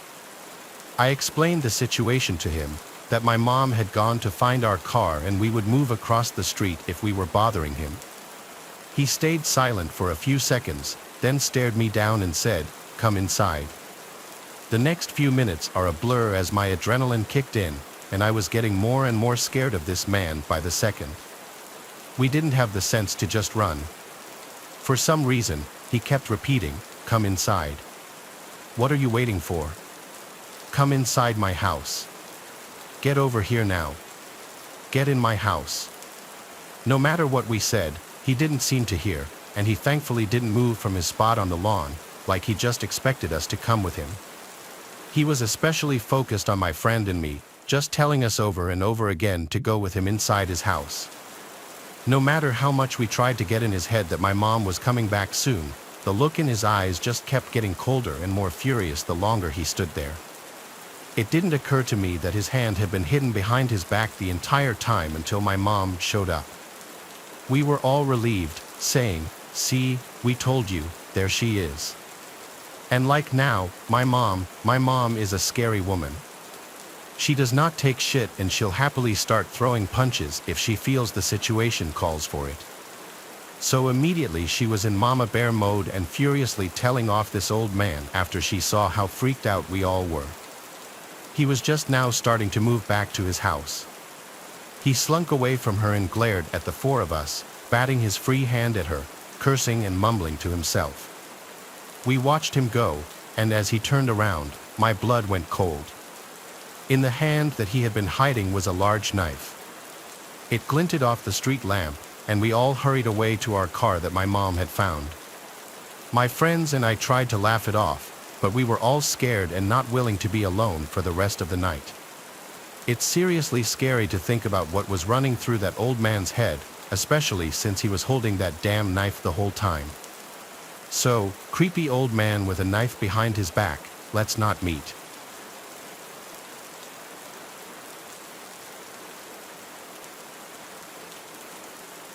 Why I'm done with the local fair.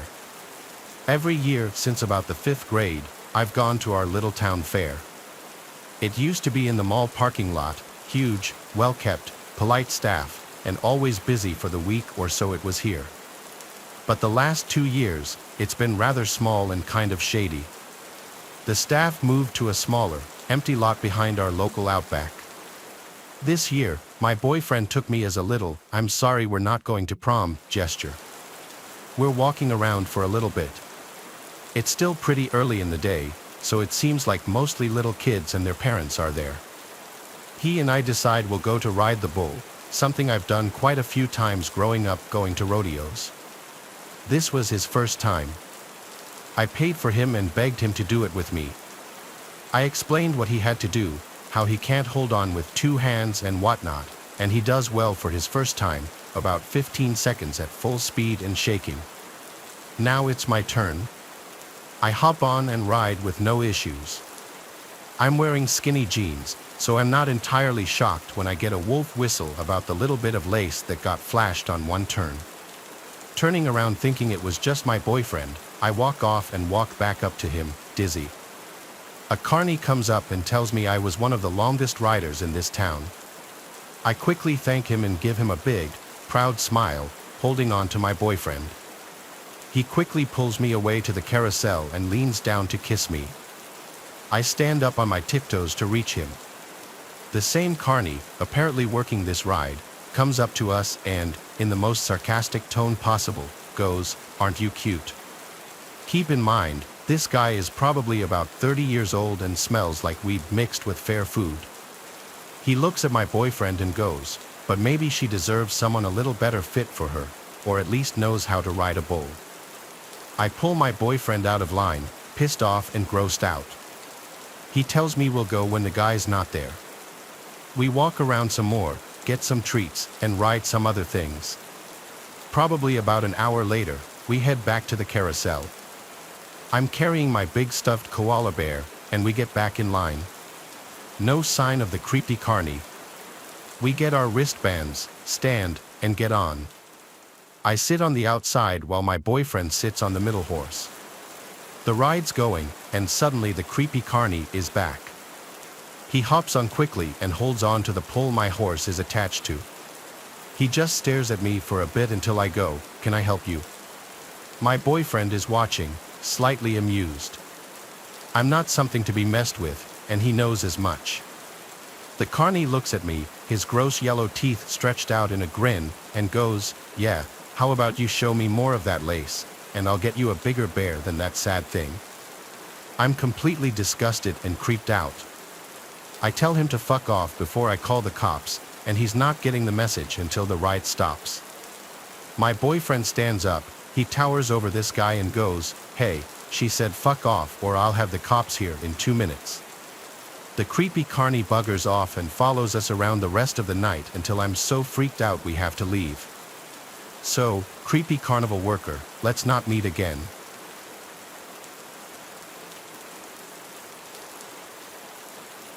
I hate carnivals. I think they're disgusting and filled with children. I hate the food, the games, and the smell of it all. My hatred of carnivals is probably biased, though, and mostly based on what I'm about to tell you. A few years ago, I was dragged to our local carnival by my younger sister. I obviously wasn't going to be rude and not go, but I wasn't looking forward to it. After a while, my sister got bored and wanted to leave, so I called my mom to pick us up. I actually opted not to go with them as I was in the midst of a fight with my dad and didn't want to go back home until he was asleep. I told my mom I'd walk home later, so she picked up my sister and left. The carnival was honestly a little pathetic. There were far fewer people there that night than I remember there being in previous years, and everyone looked miserable.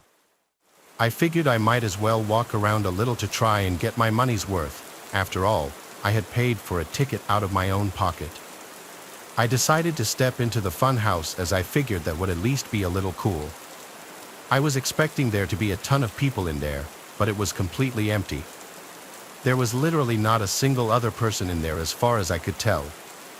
I had never been inside a fun house alone before. People don't realize how important the laughter and talking is to the atmosphere. Without it, you're basically just standing there in silence, surrounded by a bunch of weird mirrors. It was honestly a little creepy. I shrugged my shoulders and figured I might as well walk through it. Admittedly, I did get a pretty good laugh out of the distorted mirrors. I think I was like halfway through when I noticed something odd in one of the reflections. To my left, there was a head that seemed to be peering at me. I only saw it for a split second, but it was a bald guy with really sunken eyes. I whipped around but didn't see anyone. To be completely honest, I had no idea where he had even been standing. Since there were mirrors all over the place, he could have literally been anywhere. I thought it was especially creepy since I didn't hear the funhouse entrance open. He either snuck in behind me or he had already been inside. I kept walking, going a little more quickly now, and then I saw him again out of the corner of my eye. He had this deranged smile. This time it was the exact same face, I was positive. I tried to figure out where he was standing, but the reflections were too confusing. I yelled for him to get lost but got no response. I wasn't sure what I was expecting. I picked up the pace again, but it was difficult trying to navigate this maze of mirrors, and I kept hitting dead ends. I started sweating, constantly looking over my shoulder every few seconds. A few minutes later, I turned a corner after hitting another dead end, and a hand reached out from behind one of the mirrors, grabbing my wrist. I screamed, cursing at the guy to let go of me, but he held firm. I punched his arm, forcing him to let go. I fell to the ground in the fray and saw the creepster in his full form. He was wearing all gray, had a bit of a gut, and a tired, sunken face. I jumped to my feet before he could reach for me again and sprinted back the way I came. I don't know if it was survival instincts or not, but finding my way back to the entrance was somehow easier with the adrenaline coursing through my veins. I sprinted out of the fun house and caught my breath. I reached into my back pocket, and a horrifying realization hit me. I didn't have my wallet. I must have dropped it when I fell. There was no way I was going back in there. After running to the nearest staff person, I told them everything that happened. She seemed confused and told me that the fun house was closed to patrons that night. I was horrified. They called the police and searched it but found nothing, not even my wallet. I felt like such an idiot. I told them that that guy was probably an ex-employee with a key, but they shrugged off my theory and told me to go home. So reluctantly, that's what I did. It's not like I had gotten hurt or anything. I wish I could tell you the story ended there, but I can't. A week later, my girlfriend called me one night in a panic, frantically screaming into the phone about something terrible that happened. Apparently, someone had been texting her phone pretending to be me and convinced her to drive out to this remote location to help me change a tire. Thankfully, she decided to bring her dad even though the guy told her to come alone. They pretty quickly realized what was going on when the car parked in the lot wasn't mine. Her dad stepped out of the car, and 6 dudes stepped out of the car in front of them. He sprinted back to the car and hightailed it out of there before those guys could catch up to him. The whole thing made sense. I did have my girlfriend's number written down on a slip of paper in my wallet, which explains how he got her number. Both of us changed all our contact information, and it's been a month without incident. I really don't know how to feel about this whole ordeal. I think I'm just going to try to block the memory out of my head.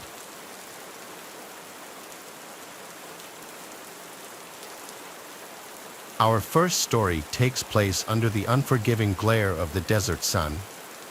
Miles and miles of sand stretch in every direction, baking under the intense heat.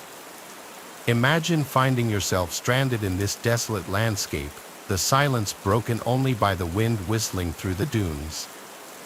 This is the nightmare that became a reality for one unfortunate traveler. He had been driving for hours, the monotony of the road lulling him into a false sense of security. He had ignored the gas gauge, its needle dipping dangerously low, too focused on reaching his destination. Then it happened. The engine sputtered, coughed, and died, leaving him in stunned silence. He was stranded miles from civilization, the nearest town nothing more than a dot on a map he'd hastily consulted hours ago. Panic began to set in, a cold dread creeping up his spine as the gravity of the situation sunk in. The sun beat down relentlessly, the heat radiating off the sand making the air shimmer. He had a meager supply of water, a granola bar, and the clothes on his back. Hope, it seemed, was in short supply. Days turned into a desperate struggle for survival. The relentless sun sapped his energy, the scorching sand burned his skin. He rationed his water, each sip a precious commodity, but dehydration was a constant threat. The vastness of the desert mocked him, a desolate wasteland stretching endlessly towards the horizon. As darkness fell, the desert transformed into a chilling tableau. Gone was the oppressive heat, replaced by a bone-chilling cold that cut through his thin clothing. The silence was broken only by the howl of the wind, a mournful sound that echoed his growing despair. He huddled in his car, a meager shelter against the elements, with fear as his only companion. Days turned into nights, each one blurring into the next, a terrifying cycle of scorching days and freezing nights. His hope dwindled with each passing hour, replaced by a gnawing fear that he wouldn't make it out alive. He had become a prisoner of the desert, trapped in a desolate wasteland with no escape. One day, while stumbling through the sand, his vision blurred from dehydration, he spotted something in the distance. Was it a mirage, a cruel trick of his exhausted mind? As he stumbled closer, his heart pounding in his chest, he realized with a surge of hope that it was a road, a ribbon of asphalt cutting through the desolate landscape. With renewed determination, he dragged his weary body towards the road, each step a victory against the relentless grip of the desert. As he finally reached the roadside, he collapsed, his body spent, his spirit broken but not extinguished. He had escaped the clutches of the desert, a survivor of a terrifying ordeal. His story serves as a chilling reminder of the unforgiving nature of the desert, a place where running out of gas can be a matter of life and death. It's a testament to the resilience of the human spirit and the will to survive, even in the face of overwhelming odds.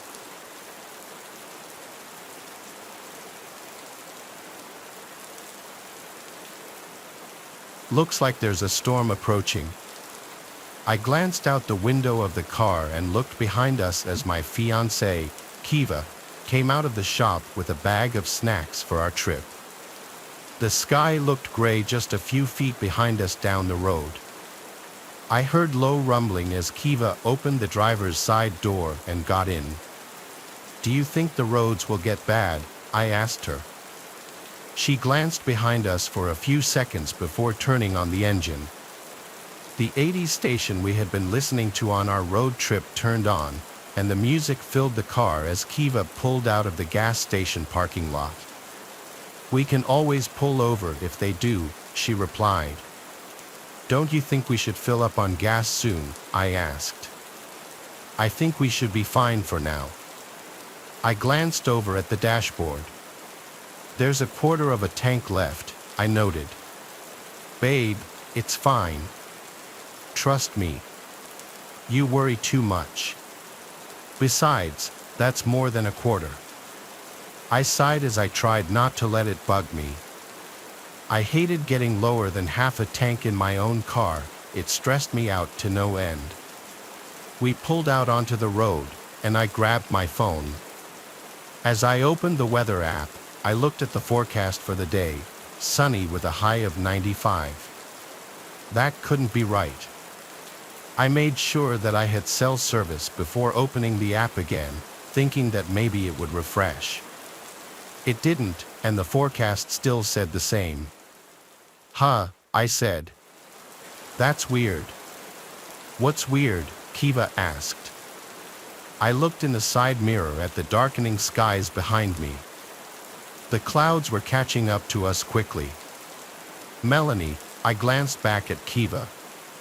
"The weather app says it's supposed to be sunny today. Maybe the app is down." "Yeah, maybe," I replied. We continued down the road and stopped at a red light. I shifted in my seat so I could look behind us at the approaching storm. I could see the dark clouds moving across the sky, heading directly towards us. I turned back to face the road ahead of us when suddenly the sound of thunder boomed across the sky. I jumped as it was followed by a flash of lightning. All of a sudden, a scream erupted behind us. "What was that?" Kiva asked. Oh my God, what the," someone yelled. The people in the cars around us began to roll down their windows to get a better view of whatever was happening. Kiva shifted the car into park and undid her seatbelt as she opened the door and stepped out of the car. I followed, walking between the traffic. As I followed Kiva, there was a crowd forming a few feet away where an old woman was crying and shouting nonsense. I looked up at the sky again and noticed that the gray clouds were even closer now, and I couldn't see anything in the distance anymore. I glanced back towards the car and then up at the traffic light, which was now green. No one was driving off yet, though, as everyone had gotten out of their cars to investigate. Suddenly, the loud sound of crushing metal caught my attention. As I looked towards the sound, a white pickup truck had been almost completely crushed. I squinted to get a closer look and noticed that there seemed to have been a person inside the truck when it was flattened, and their blood and insides covered the windshield. I looked away quickly as I took deep breaths, trying not to gag. Other people had started to walk toward the crushed truck, and some were gagging and backing up as they realized what they were seeing. "What did?" someone screamed again. The sound of crushing metal was heard, and a second car had been crushed. This time, it had only been the hood of the car that had been crushed, and the driver ran out to look at the damage. "Get back in your cars now," someone screamed. I locked eyes with Kiva, and we ran to the car, getting in and slamming the doors shut. As Kiva shifted back into drive and managed to pull in between the cars and speed through the intersection, I kept looking behind us as the clouds continued to approach. I could see raindrops now. Some of the people had made it away just in time, and others got caught in the rain. The sound of multiple cars being crushed filled the street as Kiva sped down the road. Luckily for us, it was mainly empty. I held on to the armrest as Kiva kept speeding. "Is that the rain doing that?" I asked, glancing back again. "I think so," Kiva muttered. She continued to drive, hyper-focused on the road. I glanced over at the speedometer. She was going almost 90. I looked over at the side of the road as we passed a speed limit sign but said nothing. I looked back at the approaching storm. The rain had picked up excessively, and all of the trees and stop lights had been crushed. They were now crumpled up in the middle of the road, blocking anyone else from escaping the storm. As I glanced down in the rearview mirror, I noticed that most of the road was gone too. There were giant holes everywhere, making it impossible to drive on. My body flung forward as Kiva hit the brakes. All of a sudden, the sound of the screeching brakes and the tires on the road filled my ears as she tried to stop the car. She exclaimed, and the car finally came to a stop. I looked over at her. "Why are you stopping?" She motioned towards the road where there was a giant tree branch blocking the way. "Help me move it, hurry." I jumped out of the car and helped her push the branch out of the way. As we pushed, I couldn't help but glance toward the storm, which was still rapidly approaching. The rain was also picking up, and it seemed like we were right, the rain was to blame. I used all my strength to push on the branch as Kiva pulled, and we finally got it out of the way. We ran back to the car and I glanced back to see the rain approaching. As the first drop of rain landed on the roof of a small convenience store on the side of the road, it all crumbled to the ground. I slid into the seat of the car. "What do you think happens if it lands on someone?" I asked. Kiva turned to look at me. She opened her mouth to speak but didn't get to, as she glanced out one of the back windows. I followed her gaze and saw a man walking down the side of the road. In a split second, the rain caught up. 1 second he was there, and the next second, there was a splatter of blood and human insides on the sidewalk. "I guess that's your answer," Kiva said as she started driving again. I turned around in my seat to keep an eye on the storm. It seemed that the winds had started to pick up, and I could hear them whistling as Kiva continued to drive. "It's getting faster," I replied. She said nothing, but I could feel the speed of the car picking up. We'd been on the road for about half an hour now, and the storm seemed to consistently pick up speed with each second that passed. I couldn't stop myself from looking back at the approaching storm and all of the damage that the rain had done. We'd seen it crush a few more people as it passed through. I don't know how long this storm is going to last or how far out it's going to travel, I thought. But I'm hoping that I can at least warn a few people. Maybe you can make a plan to outrun it. We're going to run out of gas soon, and there's no way that we would have enough time to stop and fill up on gas without the storm catching up to us and crushing our car, and then us. I don't know what we're going to do.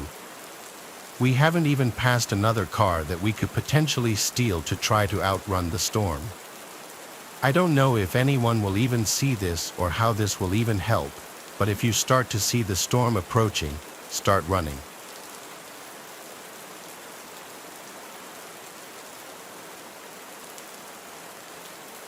When I was 29 years old, I'd saved enough money to buy my first house.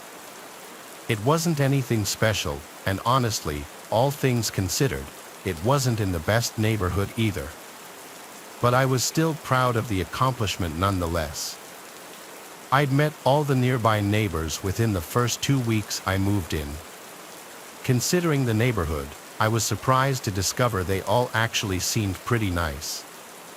A couple of them even invited me over for dinner a few times, and having lived in different apartments all my life, this wasn't really something I was used to. Of course, they weren't all like this.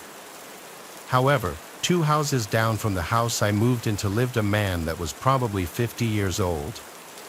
Upon moving in, every other night or so, the dude would knock at my front door at some absurd hour asking for stuff. For example, the first time it happened, he asked me to find any spare bread I wasn't going to eat.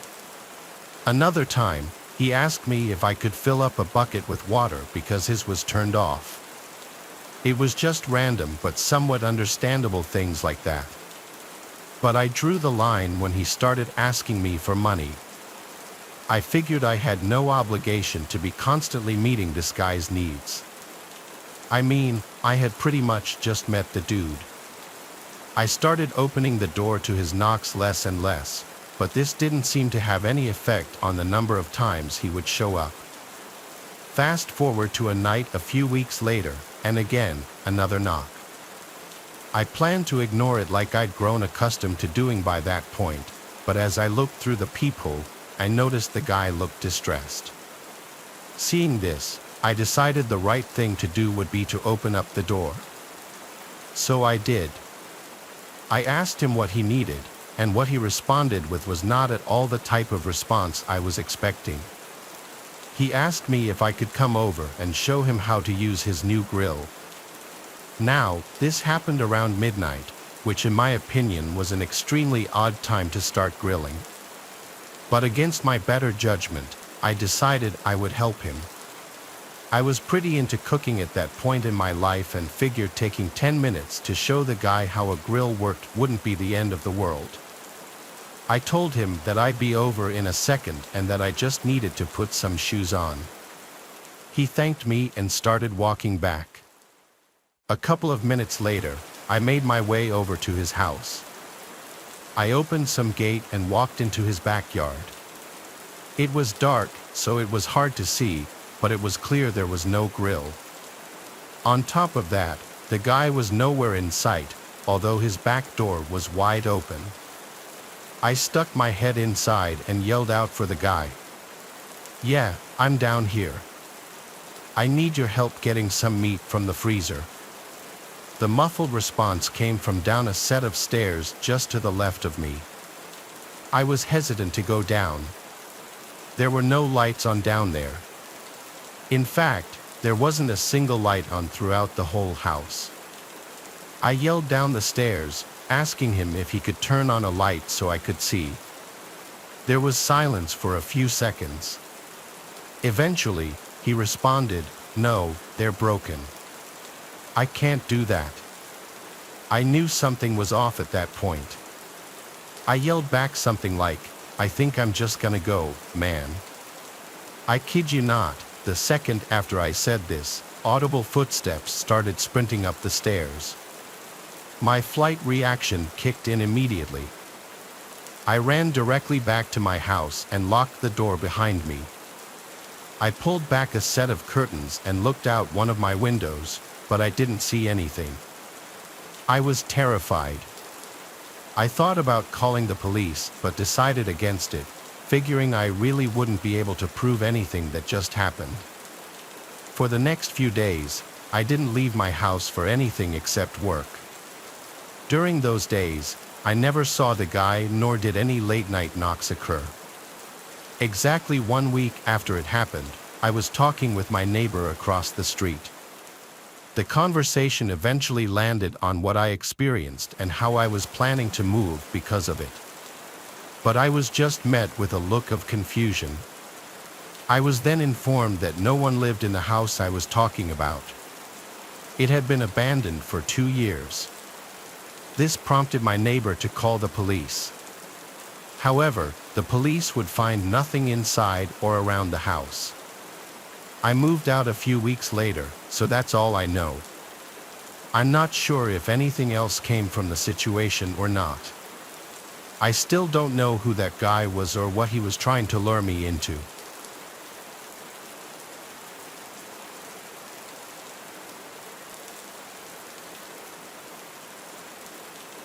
This experience happened to me when I was only 9 years old.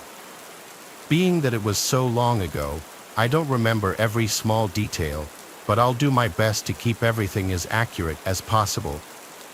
Back then, I lived in a considerably remote area and the US neighboring houses were a good half-mile apart.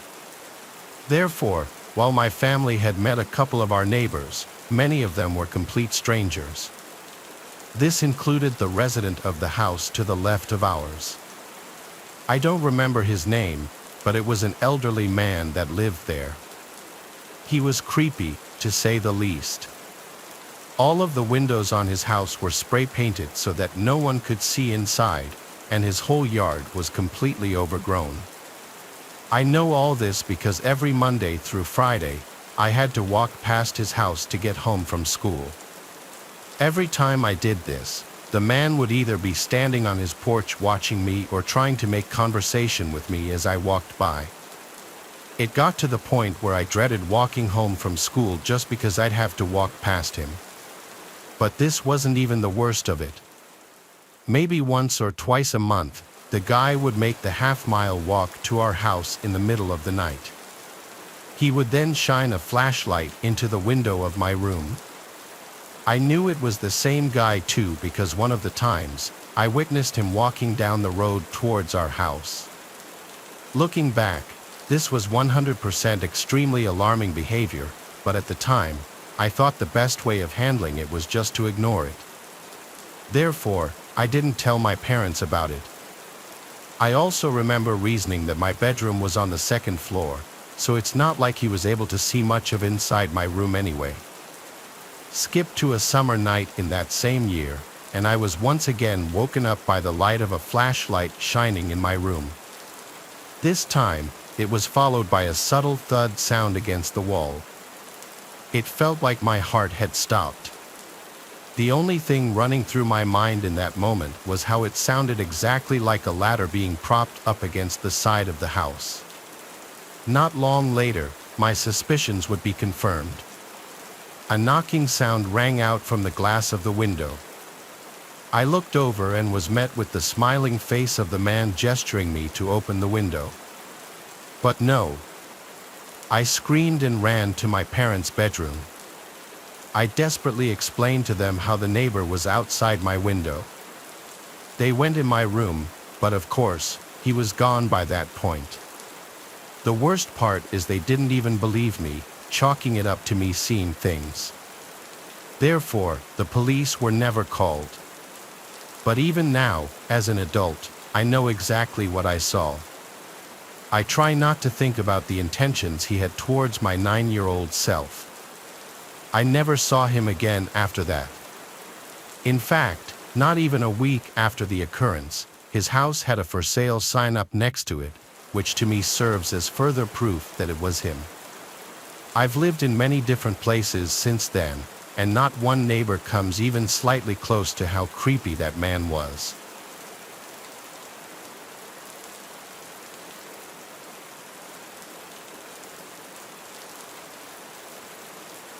My boyfriend and I used to live in a small house that we were renting at the time. We were young and it was our first place, so we needed something affordable.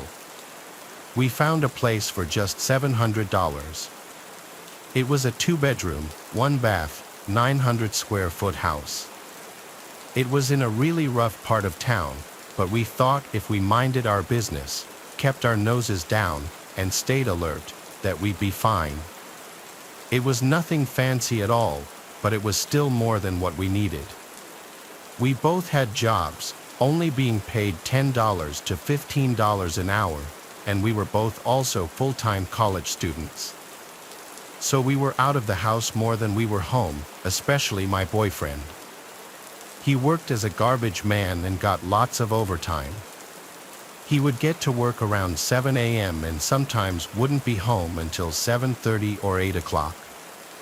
Whereas I, on the other hand, worked at a salon for a new and upcoming small local business. I was paid under the table there, so it helped with taxes and the lack of hours I was working. My boyfriend, whose name is Arnold, by the way, took night classes for college. He was studying law but later changed to business after just a year. That's not really the point, but the point I'm trying to make is that he was hardly ever home, mostly to eat and sleep. Even on the weekends, he worked a part-time job for extra money. I would always have dinner ready for him every night so he could eat before class and so we could spend what little time we had together every night before he would have to leave at 9 o'clock for 4 hours. I would usually be sleeping by the time he got home. When Arnold returned home, I was nowhere to be found. Of course, he freaked out and filed a missing persons report after blowing up my phone and me not replying for over 30 minutes. It wasn't until 2 days later that Arnold ran into our neighbor while getting the mail, and for some reason, he thought that there was a possibility that he might know something. Arnold admitted that he didn't really think he did, but he was trying everything he could at first by asking anyone any kind of questions he could think of.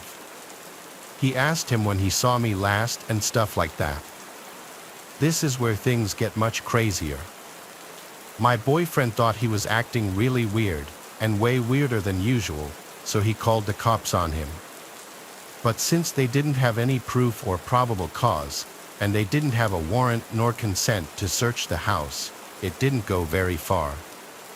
Arnold had this very serious feeling inside that something was wrong with this guy and that he had something to do with me going missing. He literally snuck into our neighbor's house later that night after he saw him leave. The house was disgusting and was honestly as bad as some of the worst Hoarders episodes I've ever seen. He looked all around the house and was yelling for me in case I was in there.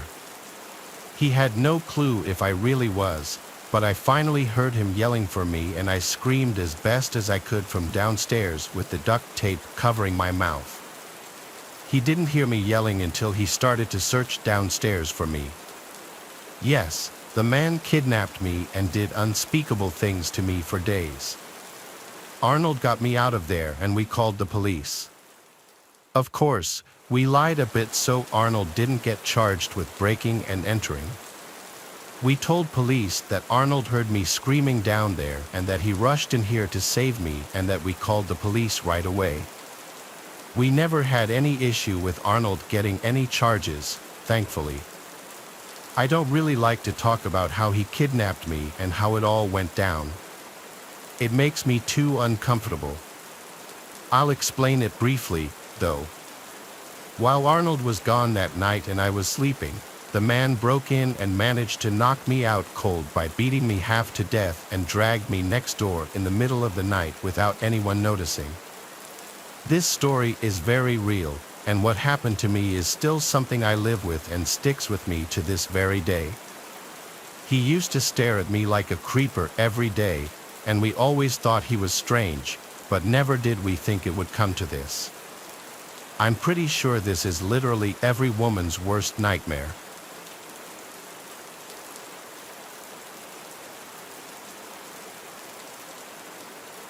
When I was in middle school, I was desperate for friends. I tried to talk to anyone that would let me sit with them, but nobody ever seemed to like me enough to keep me around, or they would just be mean to me. That's why, when the two prettiest, most popular girls in school, Azure and Alita, invited me to a sleepover with them, I was thrilled. I had tried sitting with them at lunch a few times before, but they always told me to go away because they were busy talking about something that wasn't my business. Then, on the last day of school one year, they both came up to me while I was sitting by myself.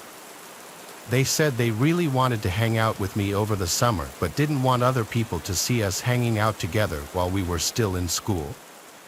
Even as a naive and lonely middle schooler, I knew that was a severely underhanded invite, but I accepted it with enthusiasm anyway. I would take what I could get, and they knew it. Of course, my mom was just glad I was finally starting to hang out with other kids, and she gladly gave me permission to go, especially when I said that Azure's mom offered to serve all three of us dinner. When I got there, it was about 8 p.m., and I was already dressed in my pajamas. Alida and Azure were still fully dressed. When I asked if we were still going to have dinner together, Azure said that they had just finished eating right before I got there. Then Alida said I didn't need to eat so much anyway. They were already putting me down, but I wanted to be friends with them so badly that I let them do it. After I said hi to Azure's mom, who was already wine drunk and ready for us to not be her problem anymore, we all went up to Azure's room upstairs. It was a Jack and Jill style bedroom with her own bathroom and another bedroom on the other side. I asked Azure who was in the other room, but she snapped at me and said it was her older sister and told me not to be so nosy. I apologized profusely, but they just told me to be quiet because my voice was annoying. Azure had a bunch of awesome stuff in her room, from Taylor Swift posters to expensive makeup and giant stuffed animals, things that my mom couldn't afford to get me. But as much as I wanted to ask her about it, I knew she wouldn't like that, so I just looked at the floor. We started to play Truth or Dare, which Alida and Azure used to mine all sorts of information about me, including who I had a crush on and how much money my parents made. I told them everything honestly, only for them to laugh in my face every time. Whenever I asked them to tell the truth about something, they made up a bunch of ridiculous stuff that I knew was a lie, but of course, I wasn't going to call them out on it. When I finally got sick and tired of having to spill all my beans, I told them to dare me to do something. As soon as I said that, Alida and Azure looked at each other with the most wicked smiles, like they had been waiting for me to say that the whole time. Then Azure dared me to go into the bathroom and play the Bloody Mary game. I didn't know what it was at the time, and when I admitted this, they both screamed in disbelief that I didn't know who Bloody Mary was. They explained it to me and said I had to do it or I would have to leave the sleepover. I wanted to stay, so I stepped inside the bathroom. Azure and Alida lit a candle in front of the mirror, then they turned off the lights and shut the door. You have to say it loud and clear, Azure teased me from the other side. If you don't, we'll know. I was shaking. I had no idea what would happen. Was this Bloody Mary someone that could really be summoned? Would she really kill me if she came? I didn't know, but the only thing that pushed me forward was the need to be accepted and the belief that things like ghosts didn't exist.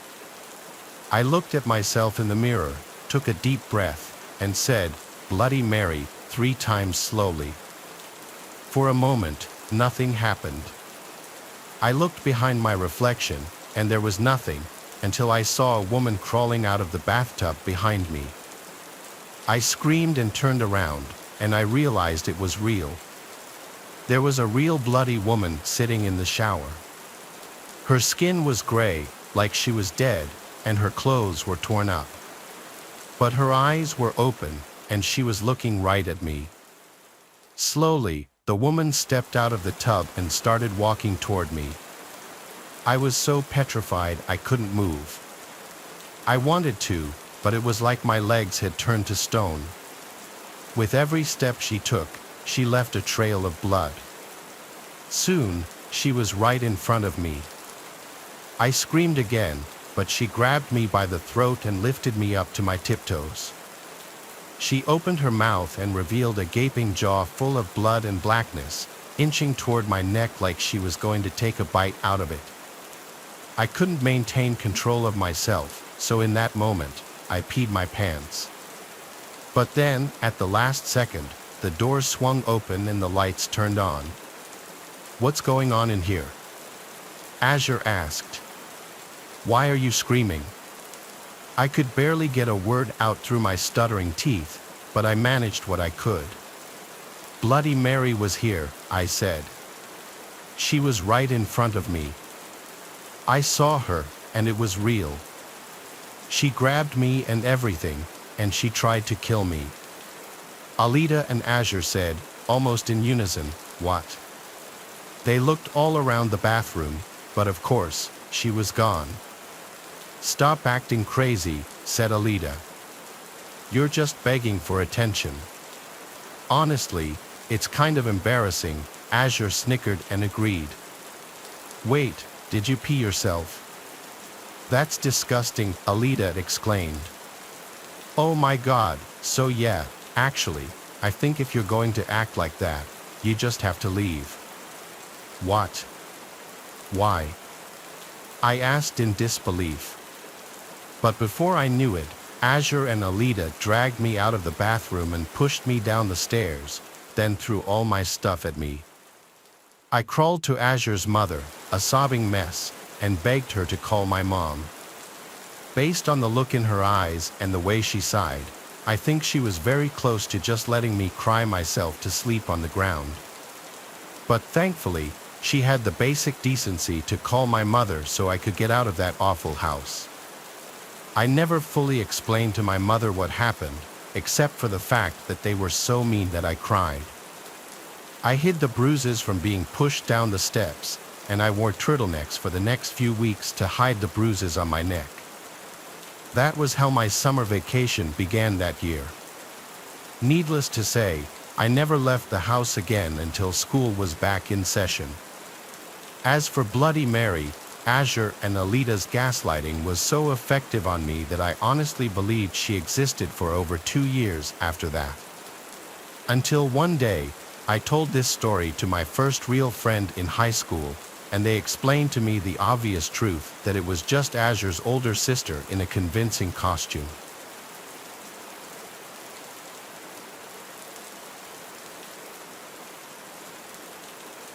My friends and I were very stupid when we were teenagers. I was like 16 or 17 when this happened. It was the month of October, and I wanted to do something scary in the spirit of Halloween. There's a small cemetery about 15 minutes from where I live, and when I was drunk with a couple of friends, I said we should sneak into it. I'll make up some names for my friends, Dion and Ezra. We were at Dion's house.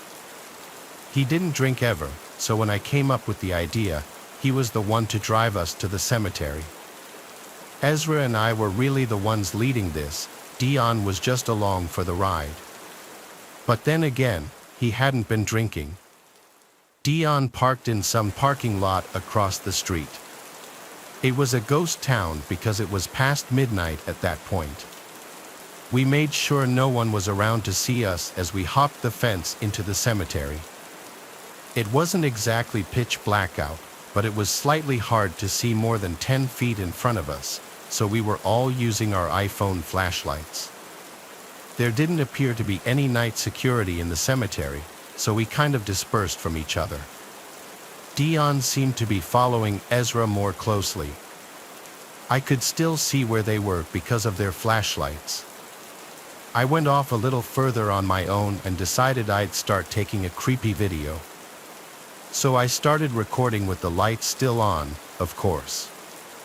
I recorded a bunch of old headstones and the general eerie vibe of the cemetery at night. I didn't see Ezra and Dion anymore, so I started to go look for them, still recording. I looked at my phone screen and froze. There was a woman dressed in a white gown or a dress, I want to say, with long gray-looking hair. She was looking down at the ground. I looked up from my phone screen to look at her in person, but she was gone. I started to back away. I looked back at my phone screen, and there she was again, only now she was looking into the camera, or rather looking at me. I looked up from the phone again and could not see her once more, so I looked back down at the screen again, and there I could see her moving closer to me. I started to scream for Ezra and Dion as I sprinted away from that spot. I couldn't see their lights anywhere. They weren't answering my screams. I had a feeling they were going to try to scare me, so I ran back for the fence of the cemetery to hop it and get out. I made it to Dion's car and texted the two of them, saying they need to get out of the cemetery now. They met me at the car minutes later. We all sat in a car, and I showed them the video I took. They had the same horrified looks on their faces I did. Now that I was actually watching the whole video, I could see the moment the woman slowly lifted her head from looking at the ground to looking at me, and then she starts to move towards me. We could only see her moving for like a second or two before I start screaming in the video and running away. But the way she was moving, we could see no leg movement. It almost seemed as though she were floating to me. I had that video saved on my old iPhone 5S, but the stupid thing won't turn on. It gets stuck at the Apple logo. I don't want to reset that phone until I can get that video off of it somehow. My friends firmly believe the woman in the video was a real living person who also happened to be in the cemetery that night, but me, having been the one to actually find her and only being able to see her on my phone screen, well, let's just say I was never a believer in the paranormal until that night forned.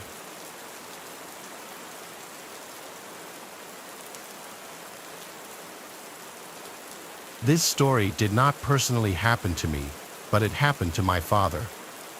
It takes place approximately 3 years ago near the Stones River battlefield in Murfreesboro, Tennessee.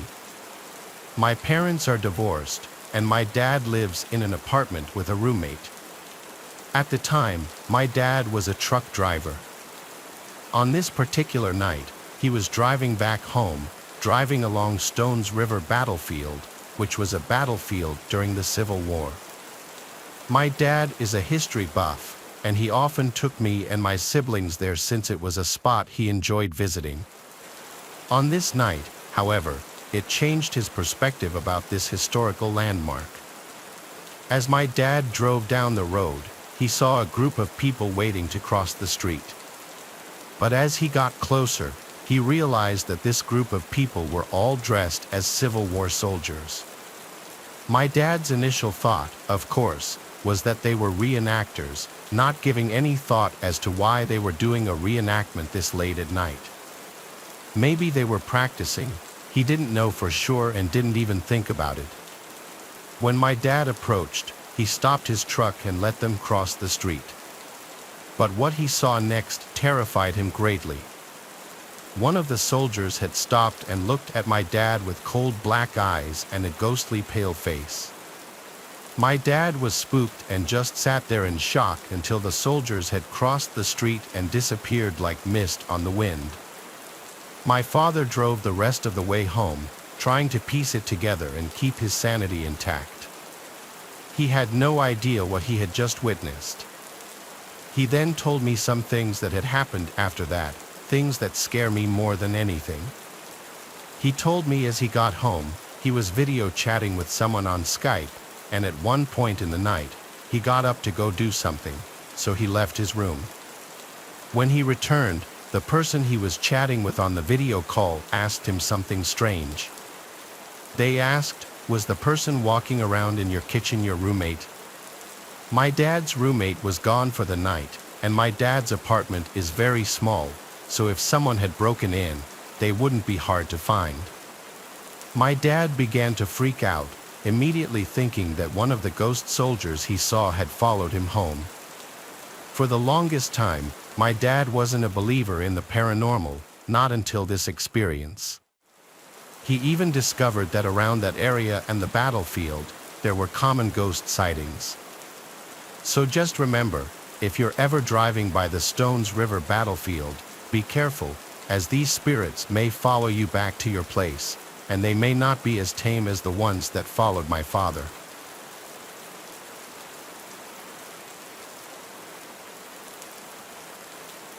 During the summer last year, I chose not to take any classes and got a job at a gas station right next to my college campus.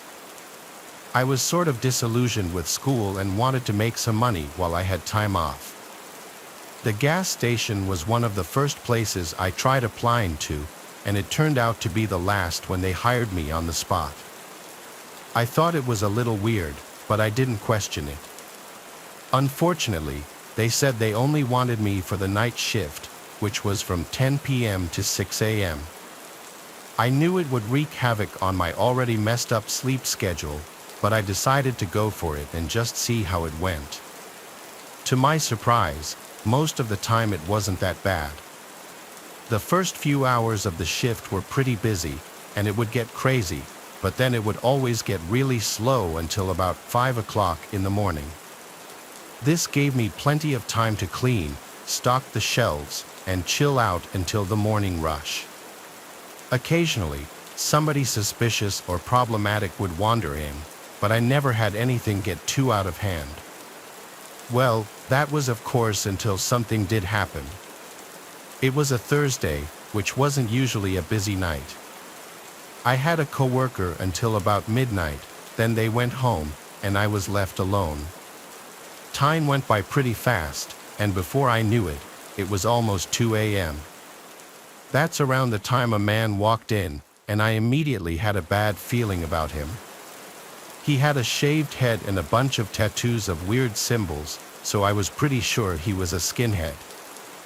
I noticed he had parked his dirty old lifted pickup truck in the handicap spot too, but I didn't want to get on his case about it. It was 1:58 when he walked in, and he spent a few minutes wandering around the store.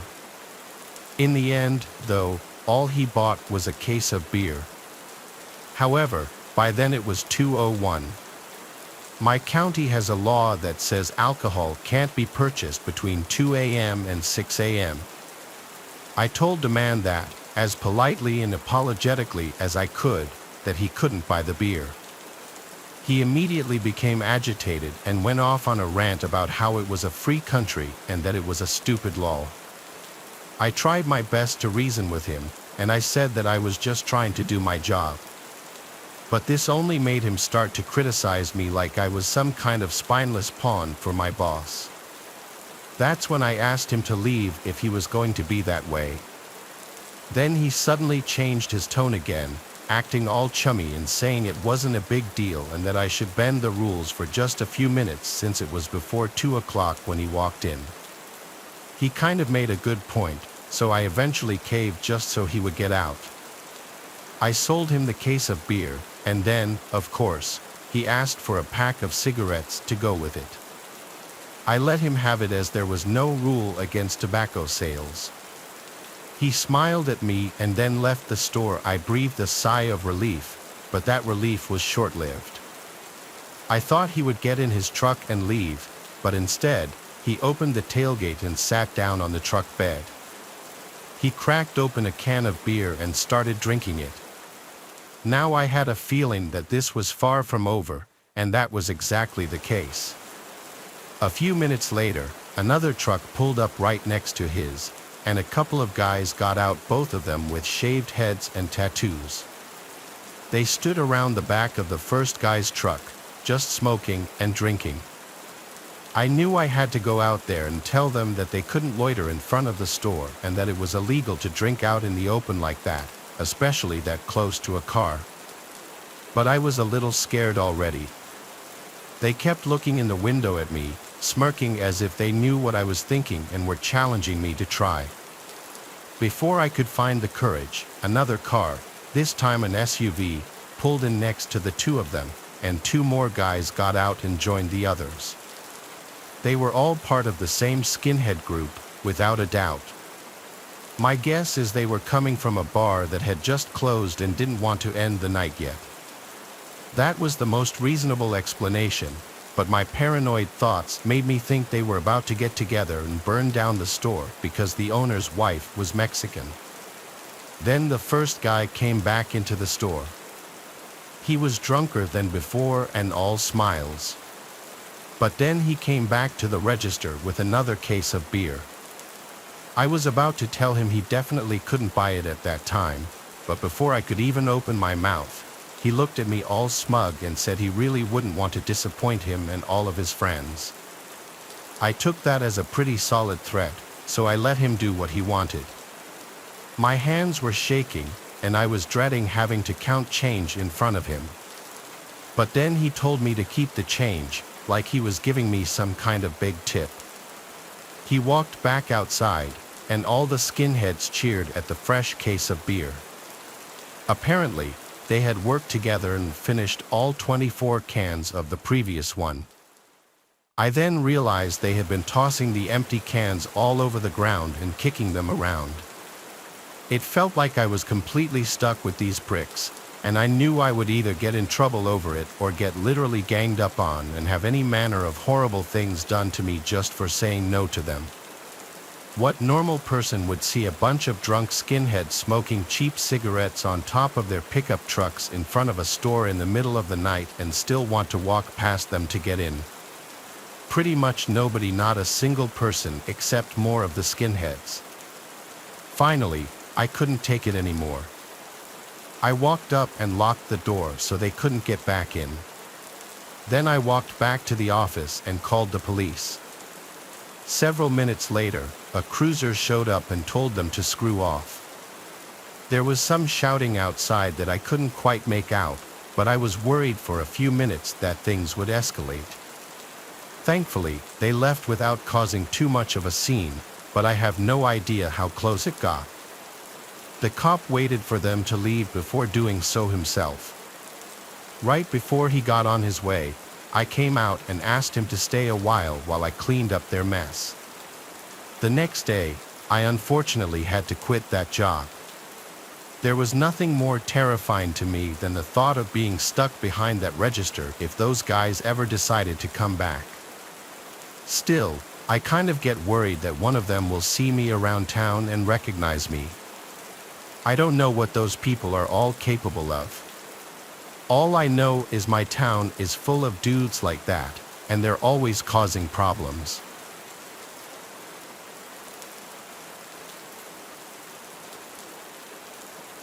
It was around 2012 to 2013. My brother was about 6 or 7 at the time, and we had just moved into a new house to be closer to school and for cheaper rent. It was a pretty nice house, all things considered. It even had a cozy fireplace for the winter. Anyway, my brother was really into Batman and had this Batman car that, if a button was pressed, made noises and lit up. It was basically his favorite toy, so he played with it often. Then one afternoon, he came inside from playing out back and told us he found something.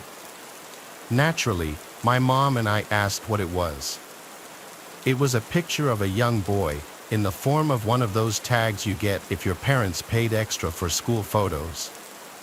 The picture was dirty and full of wear and tear, even to the point you couldn't see the year it was taken. We thought, okay, some parent lost their kid's picture, no big deal. Then my brother said something that confused me. "That's Magnus," he said. I looked at him with a facial expression that basically asked him to repeat himself. He did. He pointed at the picture and said, "This is Magnus. He's my friend." I slowly nodded my head as if I knew who he was talking about. The main reason this confused me is because my brother didn't make friends easily, and he had no friends that I knew of. This Magnus only came up once we had moved. I shrugged it off and figured he'd made friends with the next-door neighbors or something, and he somehow got the school picture as a keepsake. That night, around 2 a.m., when everyone in the house was asleep, I woke up to my brother talking. Naturally, annoyed, I walked into his room to tell him to go to bed or else he'd wake up our parents. It was weird because when I walked into his room, he was sitting up straight in his bed as if he was actually talking to someone and not just to himself or his toys. I told him to go to bed and went to bed myself. A couple of days later, my mom was talking to me about my brother and asked if I'd seen him get up at night.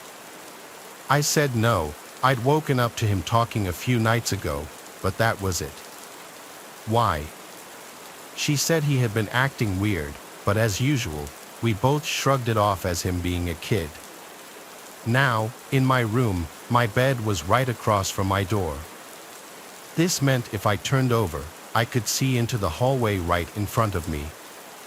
One night, I woke up to use the bathroom, and since I was, and still am, very afraid of the dark, I left the hallway light on, knowing my dad would turn it off once he got up. I'd probably be asleep by then. I was lying in my bed, facing my door, when a sudden noise made me jump. It was my brother's damn Batman car making noises. I got up to tell my brother that he shouldn't be up this late playing. But when I got into his room, he was asleep in his bed, with the toy across the room on the floor still making noise. I walked over to it to turn it off and was finally able to go back to sleep. However, the following days, my brother wouldn't stop talking about Magnus. It was honestly starting to freak me out, so I went over to the neighbors' houses to the right and left of us. One house didn't even have kids, and the other was vacant. This started to worry me, but my dad said it was probably just an imaginary friend he came up with. I went along with it since I couldn't think of any other explanation. Almost every night, one of us, my mom, dad, or sister would say we heard my brother's toy making noise and had to go into the room to turn it off. I explained that I had to do it as well and once again brought up my brother talking to someone. One night, my dad swore up and down that the toy was probably motion activated. But when we bought it, there was no advertisement for motion activation.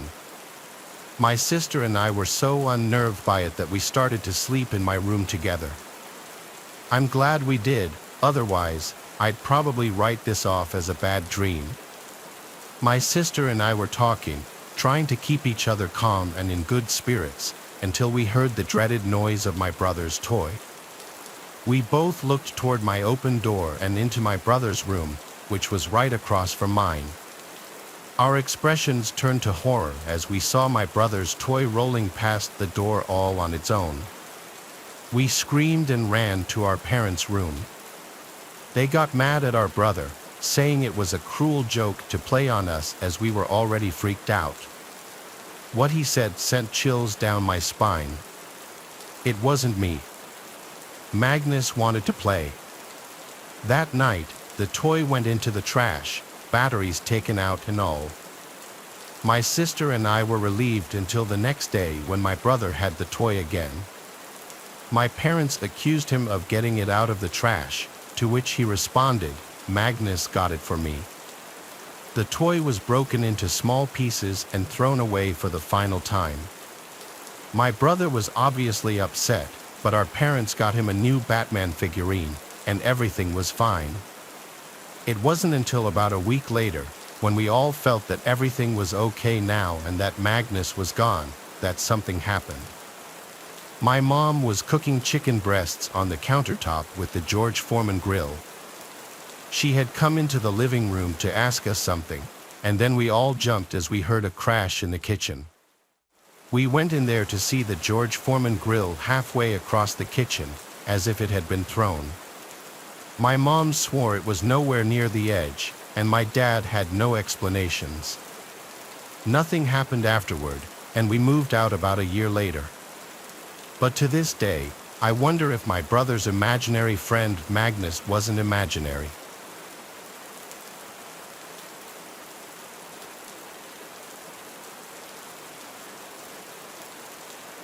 As a child growing up in a small town nestled among dense woods, I often found myself drawn to the mysterious allure of the forest.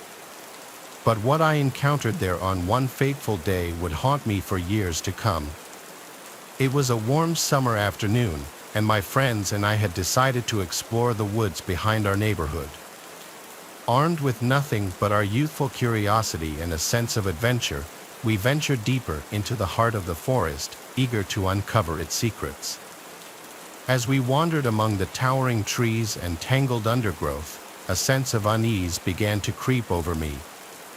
The air grew still, and the sounds of bird song and rustling leaves were replaced by an eerie silence that seemed to hang heavy in the air.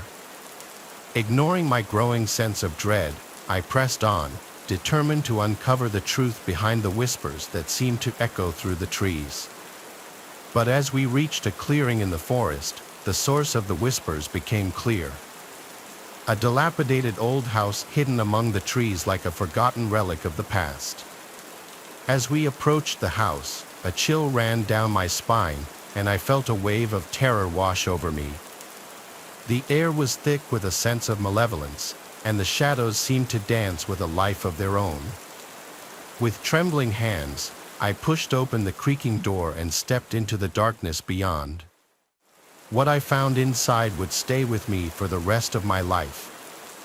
A room filled with decaying furniture and cobweb-covered relics of a bygone era. But it was what lay at the center of the room that filled me with terror. A child's doll, its eyes wide with a look of pure malevolence. And as I stared into those lifeless eyes, I felt a presence watching me from the shadows. A presence that seemed to hunger for something far more sinister than mere flesh and blood.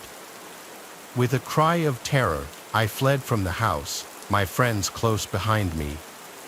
But even as we ran, I could still hear the whispers echoing through the woods, a chilling reminder of the horrors that lurked within. To this day, I cannot shake the feeling that something evil dwells within those woods, something ancient and malevolent that preys on the innocent and the unsuspecting. And though I have long since left that small town behind, the memory of that day will haunt me forever, a reminder of the darkness that lurks just beyond the edge of our reality.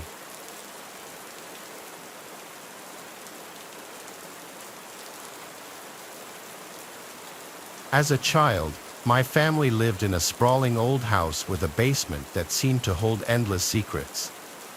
But it wasn't until one fateful night that I discovered the true horror lurking beneath our home.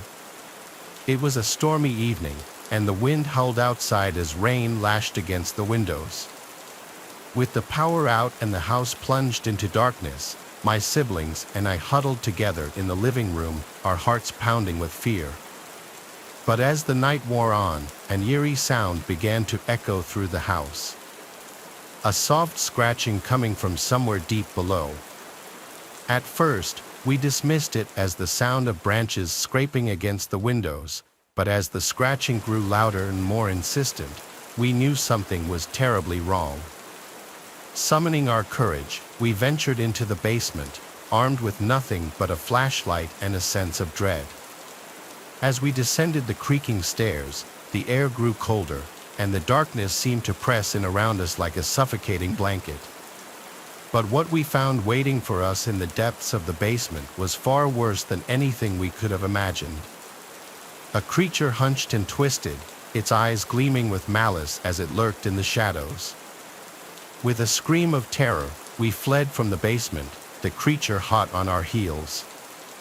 As we reached the safety of the main floor, we slammed the door shut behind us, praying that whatever lurked below would never escape its dark prison. To this day, I can still hear the scratching coming from the basement, a chilling reminder of the horrors that lurk just beneath the surface of our everyday lives. And though we have long since moved away from that house, the memory of that night will haunt me forever, a reminder of the darkness that dwells within us all.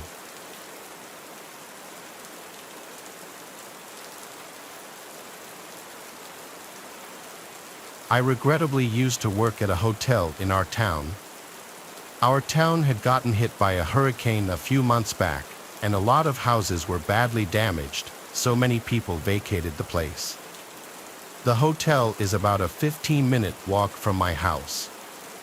The town and hotel name I'll leave out of this, as I really just don't want anything traced back to me. The hotel was a very standard bed and breakfast type place, you know, where they serve wet scrambled eggs, frozen sausages, and assorted cereals. The hotel had a busy month after the hurricane, as some people were out of their houses due to damages. But after a while, things quieted down, if anything, quieter than before the hurricane. I always worked nights from 6 p.m. to 2 a.m. Then someone would relieve me at 2 a.m., and they'd work till 10 o'clock or 11 a.m.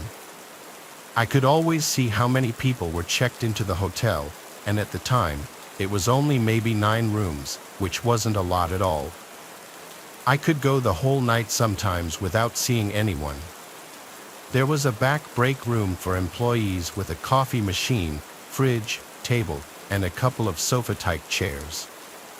The employee bathroom was also back there. At night, I spent most of my time back there.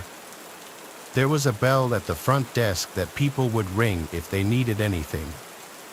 I was in the back when I heard a deep voice from the lobby saying, "Hello," repeatedly. I got up and went through the door leading to behind the counter and saw a man on the other side of the glass. There was a glass barrier with an opening underneath about 10 inches high. He said he needed towels. I grabbed him a couple of extra towels and slid them under the glass for him. He grabbed them rather aggressively, shot me this weird look, then walked to the room's hallway. I stayed in the lobby, now sitting in the rolling chair by the monitors, and I just watched that man on the camera walk down the hallway. He was looking around weirdly, then he started rubbing the towels on his face. I said out loud, "What in the world?" Then he got in the elevator, so I went back to the break room. It was maybe 10 minutes later when I heard a voice again from the lobby. It was the same voice. I walked back out, and that man was standing on the other side again. He said very loudly, "My key card is broken." I asked what his room number was. He said it was something random, like 2C something with a letter in it. Our hotel rooms strictly had numbers, no letters, so I knew this man was lying. I told him, "Sir, our rooms don't have letters. Are you sure you're staying here?" His reaction was not something I was expecting, nor was it something I wish I ever had to be a victim to. He threw the towels on the floor, started smiling, and slightly tilting his head as he got closer to the glass. When his face was practically pressed up on the glass, he said, "I'm going to kill you," still with a smile on his face. Then he said it again, louder, and again. Each time he said it, it got louder until it was almost a scream. I screamed back at him, "I'm calling the police," and I did. I picked up the phone and showed him as I dialed 911. He kept his disturbing smile as he now started mocking me, calling the police. As I spoke to the dispatcher on the phone, explaining very loudly what was happening in front of my face, the sick man laughed and headed for the door in a slow walk. I told the dispatcher he was leaving, and when he was gone through the doors and out of sight, I said he was gone. She asked me if I still wanted an officer to show up, and I said no, it's all right. So the next couple of hours of my shift went slow. I decided for obvious reasons to hang around in the lobby now instead of the break room. There was one guest who checked in during this time. At around 2 a.m., my relief came, and I clocked out and was free to go home. I walked outside to the parking lot. It was cold out. I remember wishing I had brought my coat. I walked with my hands in the pockets of my light jacket and my hood up. Then I heard a voice in the parking lot. I turned around. There was a line of bushes that covered the first floor windows of the hotel. It came from the bushes. I don't know what the voice said. I didn't care. I walked faster now. Once I got out of the parking lot, I was on a main road for a brief minute, but there were no cars on the road in this quiet town at this hour. After a minute, I turned left down a residential street that would eventually turn onto my block. It was dead silent out, not even the sound of any distant traffic, just the sound of my shoes hitting the pavement. And then the sound of someone else's shoes hitting the pavement behind me, only it was the sound of someone running as if on their tiptoes, trying to be quiet. By the time I turned around, they stopped. There was a car right behind me, and I almost knew that there was someone hiding behind it. I heard laughing and then a familiar voice saying quietly, "I'm going to kill you." Without even seeing him, I knew it was that man. I looked around, planning out my next move. I couldn't outrun a man, let alone wearing my work shoes. I looked at the nearest house. It had an upstairs light on. Someone was awake. I would go run and ring the doorbell for help. I looked back at the car, and I saw him, that man, peeking his eyes out from behind the car as he inched around it to the front. When he got to the hood, the rest of his face and upper body were exposed, and I could see his disgusting, crazy smile again. I ran for the house, screaming, "Help me!" I made it to the front door and rang the bell at least 3 times. That's when the man grabbed me and started choking me, whispering in my ear, "Die." In that moment, I thought my life was flashing before my eyes. Then an angel in the form of a man opened the front door to the house and screamed, "Hey," at the man choking me. The man's grip was released from my neck, and I fell to the floor. I never turned to watch the man run away, but the man from the house helped me up and brought me inside. He gave me water and called the police for me, and I explained the whole story to the police. They collected the CCTV footage of the man from the hotel and put feelers out to track him. I was called into the police station when they did a lineup of people who looked similar to the man on the CCTV footage, and I was asked to point out which man I thought was him. I looked at all 5 of them for like 5 minutes, and I ultimately said it wasn't any of them. I don't know if the pressure and nerves got to me, but in the moment, I truly didn't recognize him to be in that lineup. I hope to this day I didn't make a mistake and let that man roam free.